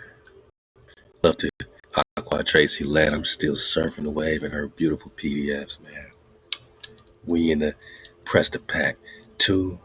I think I also got this on the Ether Pack 2. And it's like I said, man, for the Thoth dismount, I ain't gonna get all this, but I'll pick it up from here so we can see clear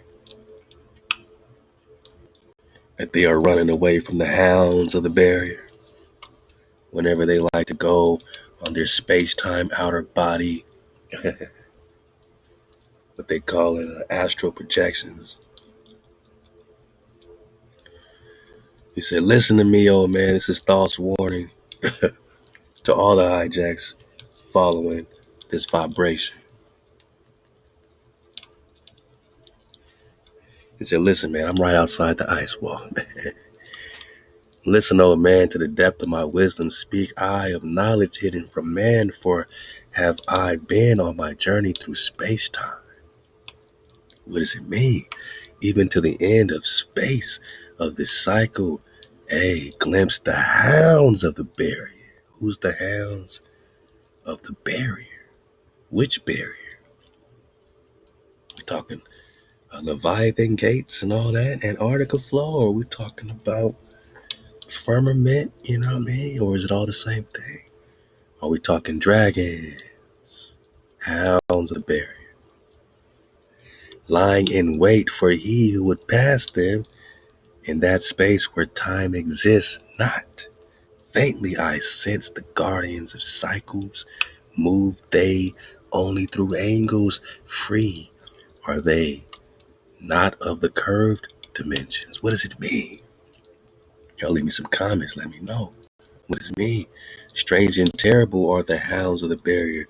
Follow they consciousness to the limits of space? Think not to escape by entering your body, for follow they fast the soul through angles. Only the circle will give you protection, save from the claws of these dragons, the dwellers in angles. Wow.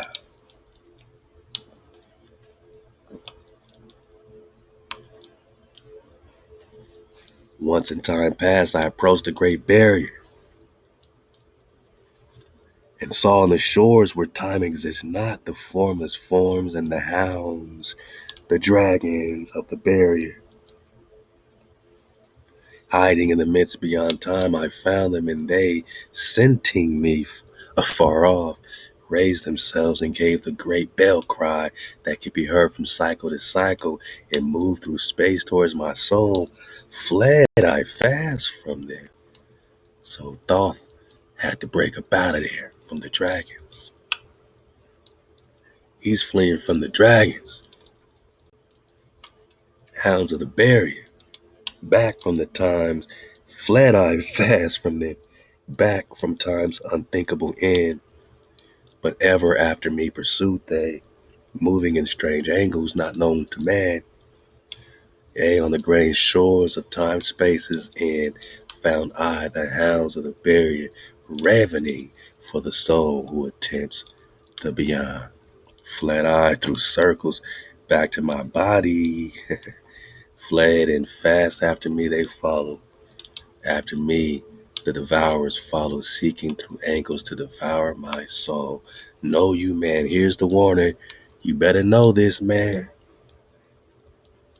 that the soul who dares the barrier may be held in bondage by the hounds, by the dragons from beyond time, held till this cycle is completed and left behind when the consciousness leaves.